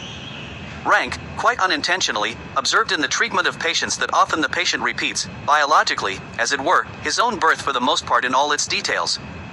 The analysis finally turns out to be a belated accomplishment of the incomplete mastery of the birth trauma. Rank's assessment of the continuing power of fear after birth underscores the importance of the mother-father care of a newborn infant. It seems that the parent's great responsibility in the first 2 years of a child's life is to provide security, love, and hope for the infant. Erik Erikson, in his developmental understanding of the healthy personality, says that the earliest stage of our lives must build a foundation of basic trust. The lack of it is expressed in adulthood as basic mistrust. Erikson asserts that rudimentary hopefulness about life is bred in these first 2 years, that is, the confidence and the trustworthiness of life, the capacity to tolerate separation, and to bear up under grief. Unadmitted and even unknown assumptions abound in each person's mind. These assumptions can, and, as they surface, often do unattended and uncorrected, become the divisive forces that lead to alienation, grief, and separation. Divorce is one of the most wrenching of these alienations, separations, and griefs. Two people marry as acquaintances, at best, or as strangers to each other, at worst. Part of this is because of the fragmented nature of our society. We are no longer a close-knit community where men and women grow up together, know each other's families of origin, and know each other from childhood. A person can easily become a system scapegoat or identified patient. The individual's whole family system may also be paying too much attention to its scapegoat. He may have been the fall guy for so long that he's taken that identity as a way of life. It should be challenged. We need to redistribute responsibility within the system by calling attention to the price the scapegoat is paying. The whole misunderstanding is at this person's expense. Self-examination calls for each of us to pay up and claim personal responsibility for systemic problems. Moving toward, against, away from people. I have chosen to add another category of movement. Moving around people. People who chronically do this I'd call circumferential personalities or backbiters. They are circumferential in the way they relate to others. They do not deal face-to-face with someone about whom they have negative feelings or some real grievance. They will move around that person. They strike with words behind that person's back. A message will be delivered by proxy from some person to whom the backbiter has spoken. It may be a first-hand repetition, but it has often been through 2, 3, or 4 hands before it reaches its target. By this time it is a rumor. Several people have either joined up with the critic or become his adversary. A brush fire. The place that does not have a decent and orderly process for receiving complaints finds that criticisms come from rumors, gossip, and tattling. As the rumor spreads, the vacuum of information is filled in with assumptions made by each hearer and repeater. By the time the rumor reaches the person it is about, the content may be a grotesque representation. Rollins TQ 3208. Okay, you heard the digital voice. That was 3208. And we're posting below. What's below? Let's check the below once again. What are we posting below here? Here it is. 32.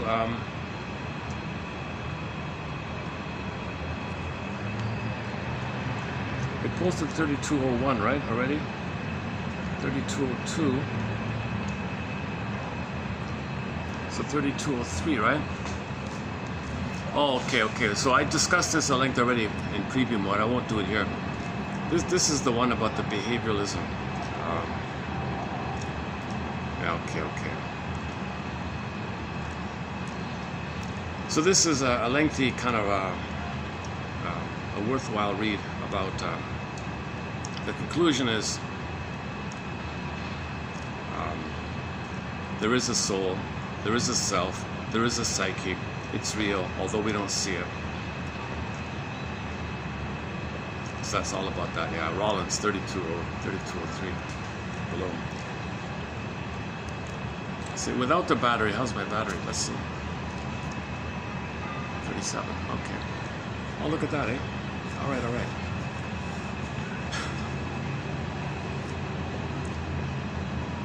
I wish that's some shift.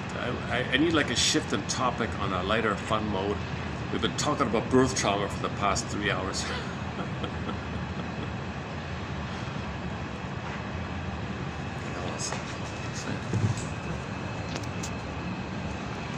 Let's just go for a stretch then.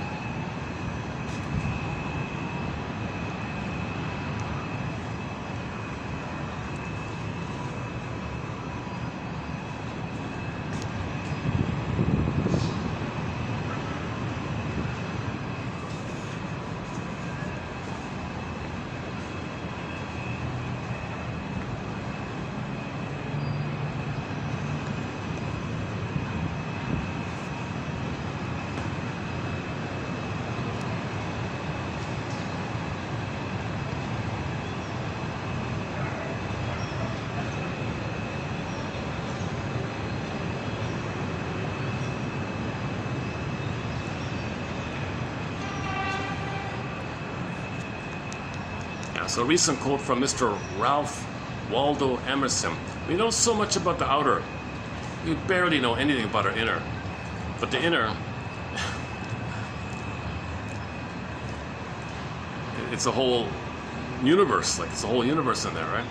He calls it like, imagine like the universe up there, like it's the inner universe in here.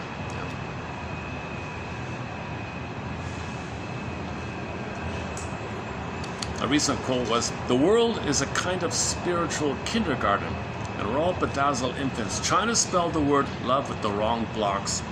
So we're looking for the blocks here, right? Searching for the blocks. Another recent one, back to Steve Behrman. I had to go again. This idea of sides needs to be thrown over the side. I say there are no sides, only angles. And when we see things from the right angle, we're all on the same side.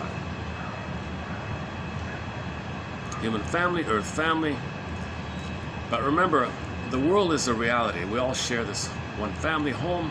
We're all one family, one home, piece of cake. Right? That's the hope. That's the hope that we can think that. The problem is with trauma, we project onto the present so much of our trauma. Those fantasies we project. And the idea is to link it and own your projection, that it's a message about your trauma. But when you project, then that's the way not to feel the pain of your trauma, by projecting. Now, to maintain the denial of your pain, you keep projecting to maintain the pain denial. So you're projecting as a defense against that. But when you project to get rid of the pain, then you're distorting to avoid the pain of the trauma. Now, when you're distorting to avoid the pain of the trauma, you're distorting what you see out there And everybody's seeing the world a little differently based on their trauma. The more pain, the more trauma, the more distortion. The more of a need to, the more pain, the more of a need to see and project. And now everybody's seeing the world kind of differently. The Mr. Whiffle sees the world in an extremely cynical thing.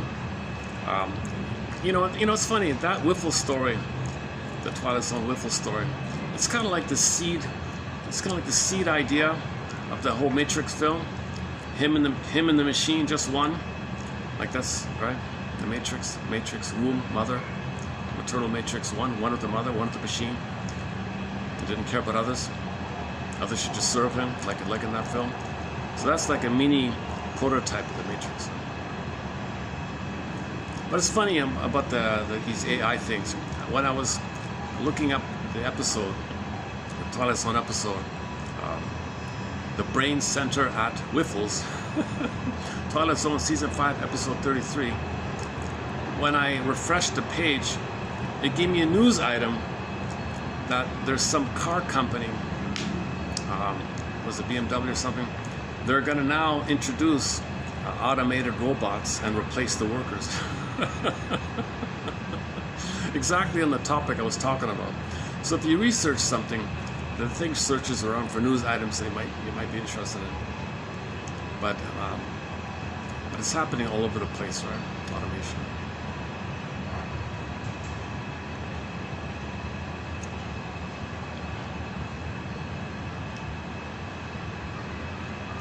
So like Rod Serling says, this back and forth between us and the things we create.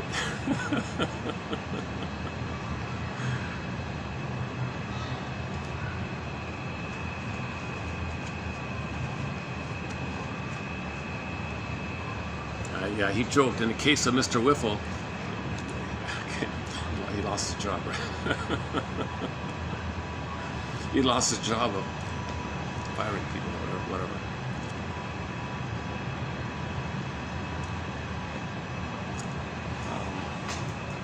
Let's see. Okay, 3205. Oh, 3205. Oh, that's. Oh yeah, okay, that's what I was talking about. Mr. Oates. So these are the 11 he talked about. So I ran through most of this already. So the submissive or the dependent, get the gregarious or the histrionic. Okay, that's like the star one, appearance to show me like an actor, always on stage, always acting, always got to be seen. He calls it the gregarious histrionic. Egotistical narcissist. Oh, okay. So here it is here, aggressive antisocial. So the authoritarian one we talked about, originally he called it the aggressive antisocial. Compulsive conforming, passive aggressive negativistic, schizoid, passive withdrawal, avoidant, active withdrawal, borderline, BPD, stably unstable, and the whole paranoid one. He's got it distinct here. The paranoid versus the antisocial. They're separate. There's a lot of overlap with these. Oh yeah. Socrates had a prayer. Oh Lord, give me beauty in the inner being. Give me beauty in the inner being. And may the outward person and the inward person be at one. Socrates said. So that's the marriage in fairy tales. Outer is like you're doing, metaphor masculine, doing. Okay, sun, bright, doing. Okay, be married means you have your feelings, the feminine, the beingness, the feminine, the moon, the feminine. So the feminine is there. That means you're doing. When the feminine in form, that's heart, feeling. I do from feeling. I feel that for I am. So your doing is wisdom. The wisdom is there, right? Versus the knowledge, versus the cleverness. So he means wisdom in that kind of way. So this, the image called maiden king, they said, is maiden king, maiden feminine, king, doing, king masculine, doing. Okay, maiden feminine, being, written as one word, maiden king, right? So that's the marriage. So in the fairy tale, when they get married, princess and prince get married, the metaphor means your body, your feelings are in the body, and now you can do from the feelings because the princess came in the castle. So when the princess returns to the castle, the metaphor means your feelings are now in the body. When your feelings are in the body, they make sense, and you're making sense. The masculine, that's the wake up, the kiss, the princess kiss, that's the masculine. You wake up, now you can do, wake up, you're reborn. When you wake up, that's the rebirth motif. You're born again, right? Motif. Psychologically born. So reborn motif means you're psychologically born. You're biologically born, oh my God, okay? That means, well, what about the second birth? That's the rebirth idea, psychological. So once again, in the fairy tales, when the princess is not in the kingdom, there's problems in the land, right? Death and poverty and all this chaos. Okay, when the princess comes back, okay, everything's okay again. The crops grow, people have children, prosperity. Okay, the metaphor means that when our feelings are exiled in the body and our feelings come back to the body, then the person is healthy. But when the feelings were away, we had problems. Depression, sadness, anxiety, whatever. Feelings came back, we're calmer, and we do from the calm up to beingness. Not the clever trickiness, but the beingness, the beingness. I see you feelingly, somebody said, oh, that famous line.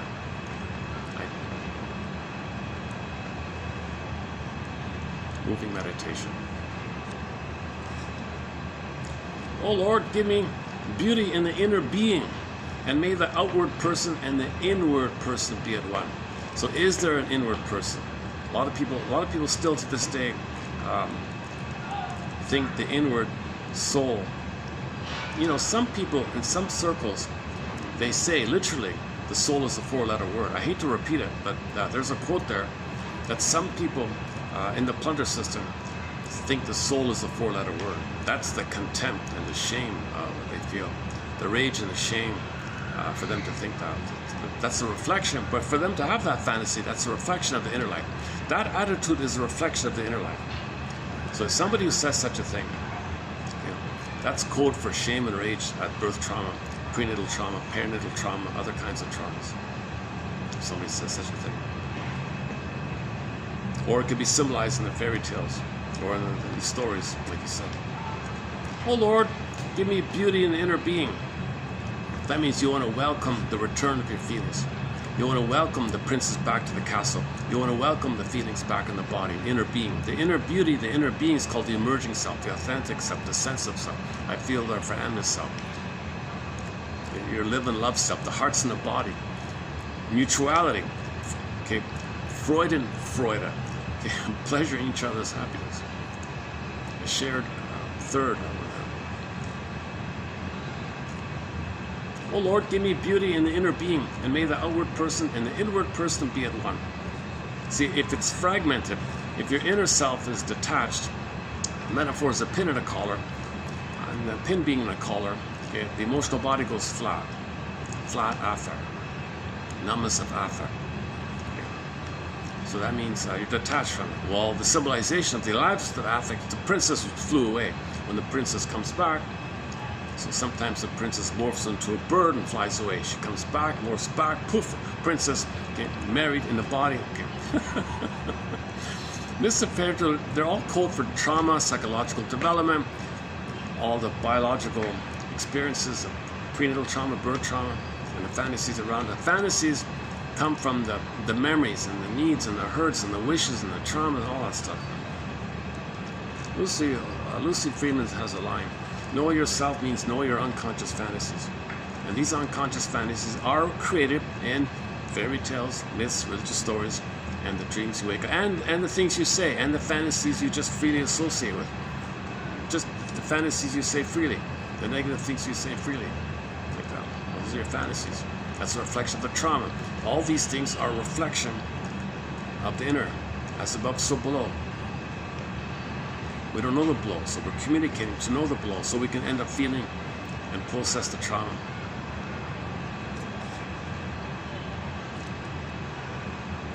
Okay, that was 05, yeah. So I did a preview of 05 at length. So that's coming up as well. We did the narcissistic one. and the histrionic one. Yeah. Those two. And then 06, we continued in 06, 22, 32, 06.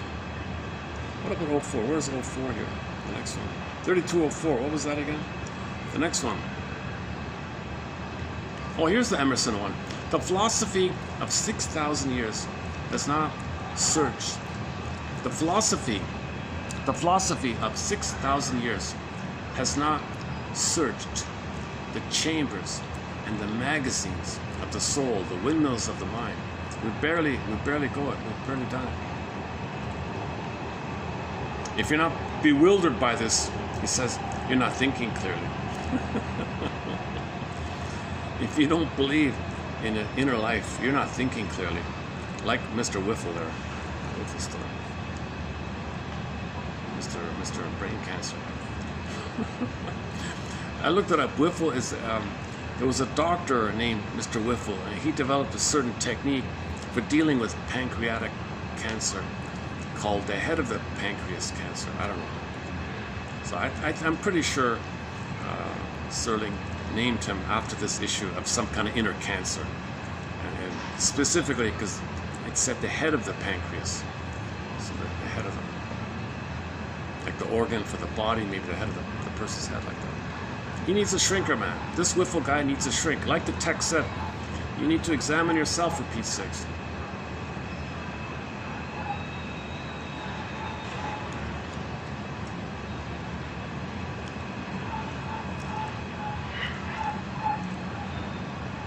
Okay, and all four, no, tomorrow also.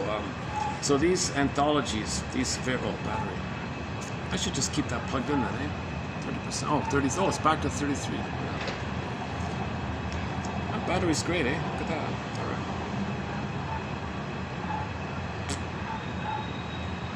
Yeah, we'll finish up in 20 minutes. Okay. So you take the fairy tale collection from any place around the world, same stuff. Same motifs, same patterns, same inner trauma. You take the Grimm's collection, you take the Icelandic collection, you take the Aborigine collection, you take the Mohawk,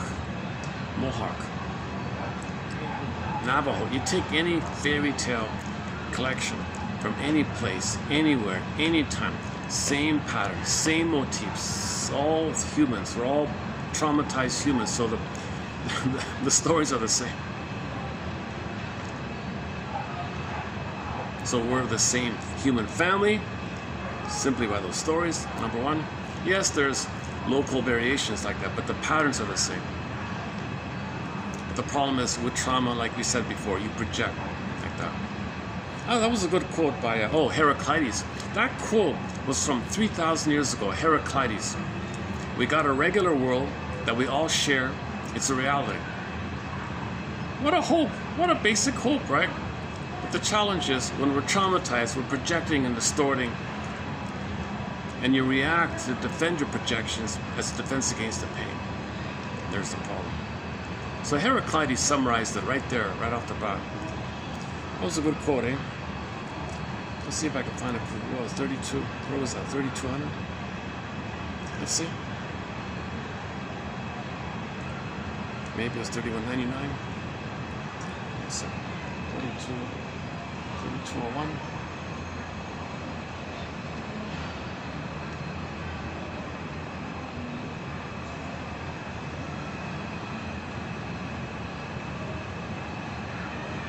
Where's 31.99? Must be 31.99.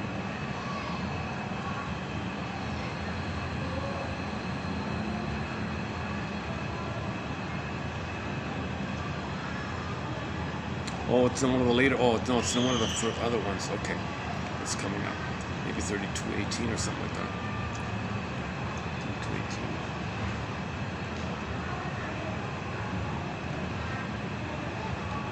32.19. No.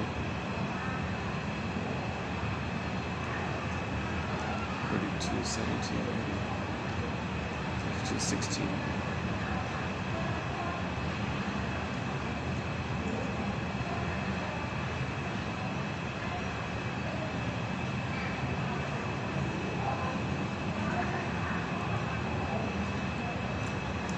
no luck. Thought I'd get lucky and find it easily. It's a great quote. Type in Heraclitus in the search engine. It should show up. Oh, why don't I do it here? Am I on? Hang on a second. Let's try it here. Let's see if okay. Let me do an experiment. Let's see if it works here. Let's go to the channel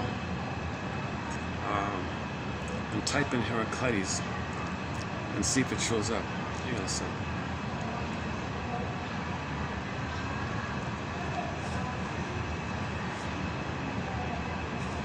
The last video got 2 views, huh? All right, hold on a second.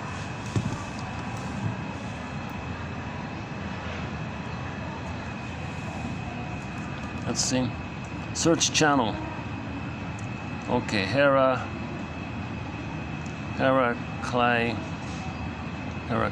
right? Heraclitus. The soul is its own source of unfolding. Well, that's an old one, yeah. Look at that, I posted that quote 6 years ago. The soul is its own source of unfolding. And there's still barely no views. That quote comes from a film called Cold Souls.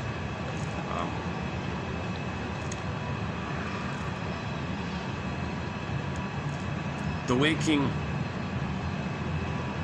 have one and the same world. Oh, here it is here. Yeah, right here we go. This one here. Heraclitus.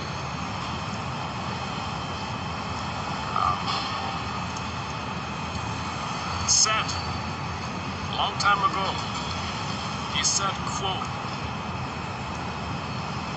the waking, all of us when we're awake, all of us, all people when we're awake, the waking, he means, we all have the one and same world, right? We all share outwardly the one and same world. We all see that same tree. Right? There's only one Grand Canyon, or there's only one Great Wall, right? There's only one Niagara Falls, whatever. We all see the same one world, right? When we're waking. Right? Okay, the waking have one and the same world.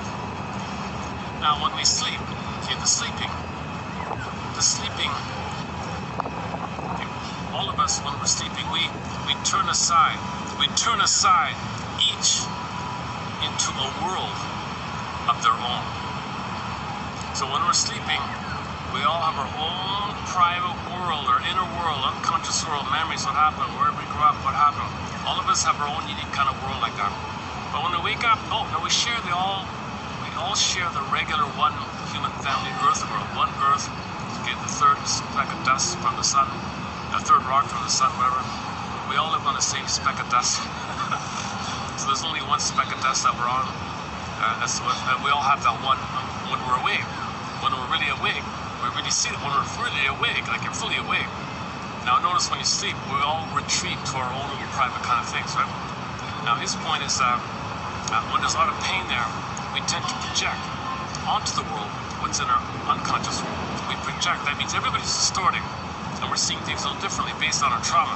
So the more trauma, the more project, the more distort. The more trauma, the more we project, the more we distort the common world. But there is a one common world reality, but we all see it differently based on what trauma we project. Get it? That's a pretty good kind of thing he says here. Again, Heraclitus said, quote, the waking have one and the same world. The sleeping turn aside, each into a world of his own. This statement embodies our common hope and our dilemma, i.e., the widespread tendency, often the compulsion, as if asleep, to turn aside each into a world of his own. So we all have a tendency to see how we are. We see things not as they are, as we are. So that's the dilemma. We all see things based on our projections. The more trauma, the more abused, the more dangerous it is. If the baby's abused by his mother, he projects that outwardly. He thinks the world's dangerous. If he thought he was going to die with his mother, he thinks the jungle out there, stuff like that. The baby's love, oh, it's a beautiful place. The audio wasn't too good, eh? Okay, anyways. 3 views! Alright. They got 3 views. That's a great quote. What a great quote. The waking have one and the same world. The sleeping turn aside, each into a world of his own. Right? Like Okay, so you sleep, you have your own unconscious world. It's unique for everybody. You wake up, we all have the shared world. So our unconscious is unique for everybody. We all have that in common, that we all have a traumatized, unique world, right? But we all share the regular world out there. So that's the hope, that's the reality, that's the great hope. Oh my God, can we see that basic thing? The challenge is there's a tendency to deny the pain of our trauma by projecting what's in the unconscious or the fantasy out to deny the pain. And then you're invested in seeing those deny your personal pain. So you got to heal from personal pain to see reality in the present. If you heal from your personal pain, you'll see the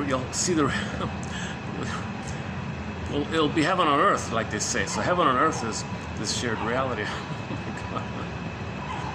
Oh my God, eh? So maybe some people do need that industrial therapy thing. So long ago they used to have these massive open farms, and people were troubled, hobo types, whatever. People would need some structure, but some freedom to be themselves, have a place to find themselves, and have the freedom. They had these massive therapy farms or something. That was a long time ago, apparently. What other Heraclitus quote do we have here? Let's see.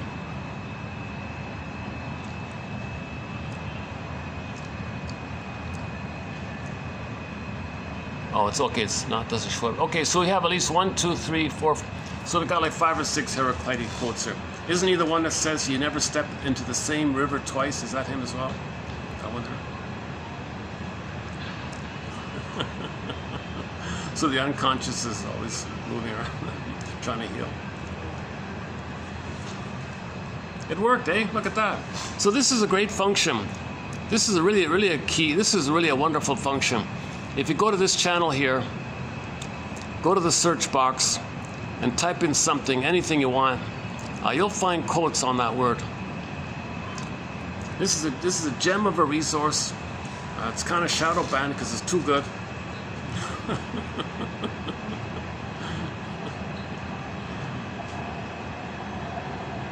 If something's too good, it's going to be... Oh, it just hit 2,400 videos. Oh, we just clicked. We just hit 4,200 videos. 6 years, 4,000 videos. 6 years, 4,000 videos. 3 continents, 62 topics, over 10,000, maybe 20,000 quotes by now. Yeah, that's a real... A lot of these quotes are hard to find. Like that book, we talked about the book by a guy named Forrest Haas, his quotes, I have them here, a few of them. That book's out of print, it never got digitized. Mel Faber's excellent book called New Age Thinking, it never got digitized, out of print. I found one copy, I have the quotes over here. And so on down the line. Oh, let's check the battery. It might just suddenly drain on me quickly, 28%.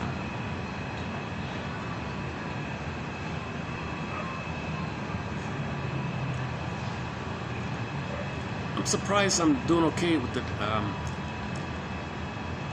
didn't have any juice. Maybe the juice, yeah, because the juices are sweet, right? So maybe I have less sugar in me, maybe that's part of it.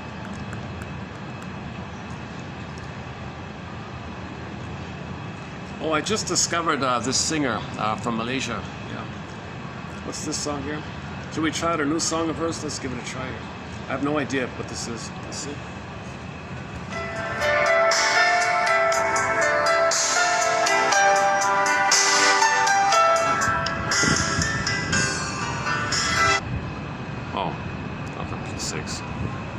Lost it. I accidentally cut it off. We have 2 songs on our soundtrack from that singer. Sorry. We have 2 songs on our soundtrack from Fauzia Latif. Yeah, there she is there.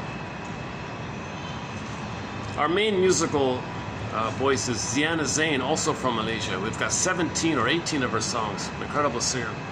Most of it's copyrighted.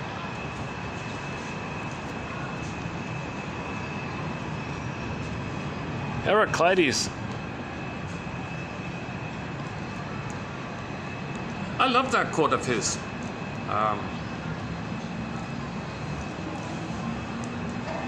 Now, the inference you can make that people are projecting is their fantasies, belief in religious stories. We're not talking about victims of the plunder system. We're talking about the more trauma, the more... Oh, what's all this here? Should I sit here? Hey, look at that. I've avoided this little side here. Let's see. What if I just sat here? What do you say? Oh, I could have sat here. Oh, today's a treat here. Oh my God. Okay, let me go up and square accounts with them. Okay, let's just wrap it up here. 25% training quickly. So, you know, at the end of many of my videos, I kind of have this lengthy, drawn out humming and hawing. I feel like I want to have like a nice bow, like a nice tight little, you know, nice package ribbon. So that would be like, I felt like I had some new felt insight or something, or some new felt, like something came across clearly. I felt satisfied that I communicated something clearly, something I could feel maybe a little proud of or something, or some sense of recognition or knowing. So I linger on like this at the end. I used to say it's my separation anxiety, right? So I'm still, if I close the video, I'm triggered. Oh, my connection to the fantasy world is broken when I hit the stop button. So as a defense against the pain of that, I want to feel that I've found a feeling that's my birth, my new felt birth. Then I can close the video. Ah, okay, see you later. Okay, let's just do that then.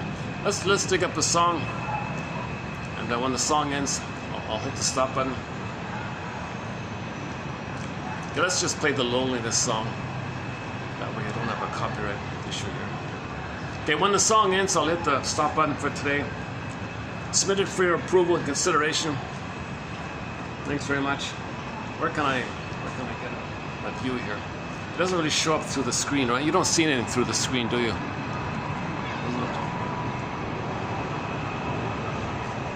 Maybe I don't want to go there. Well, what if I just did it like this? Is that okay? Partial, not much of a view there either. What's the best view? Where's the best view? What about this? Put this way.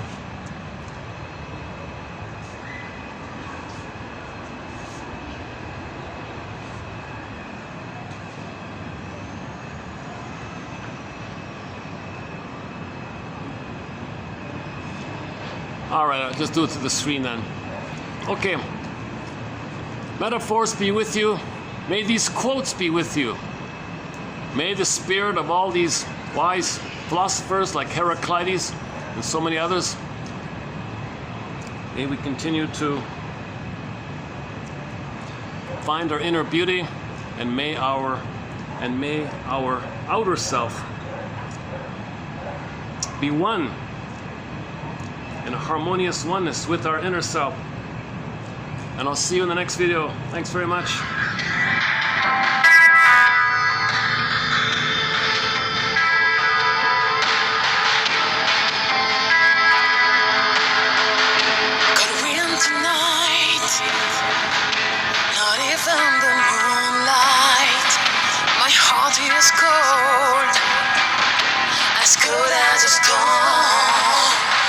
Inside this empty house, no one to talk to, not even a ghost. There is no one around.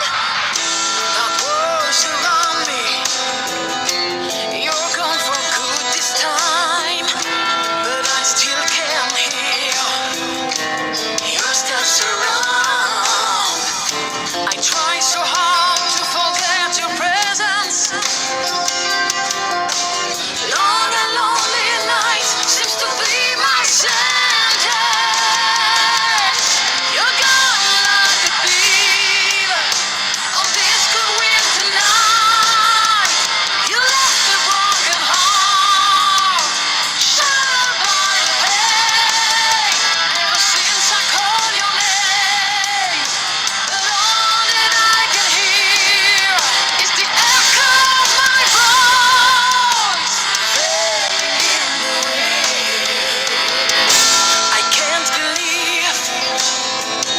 Rollins TQ.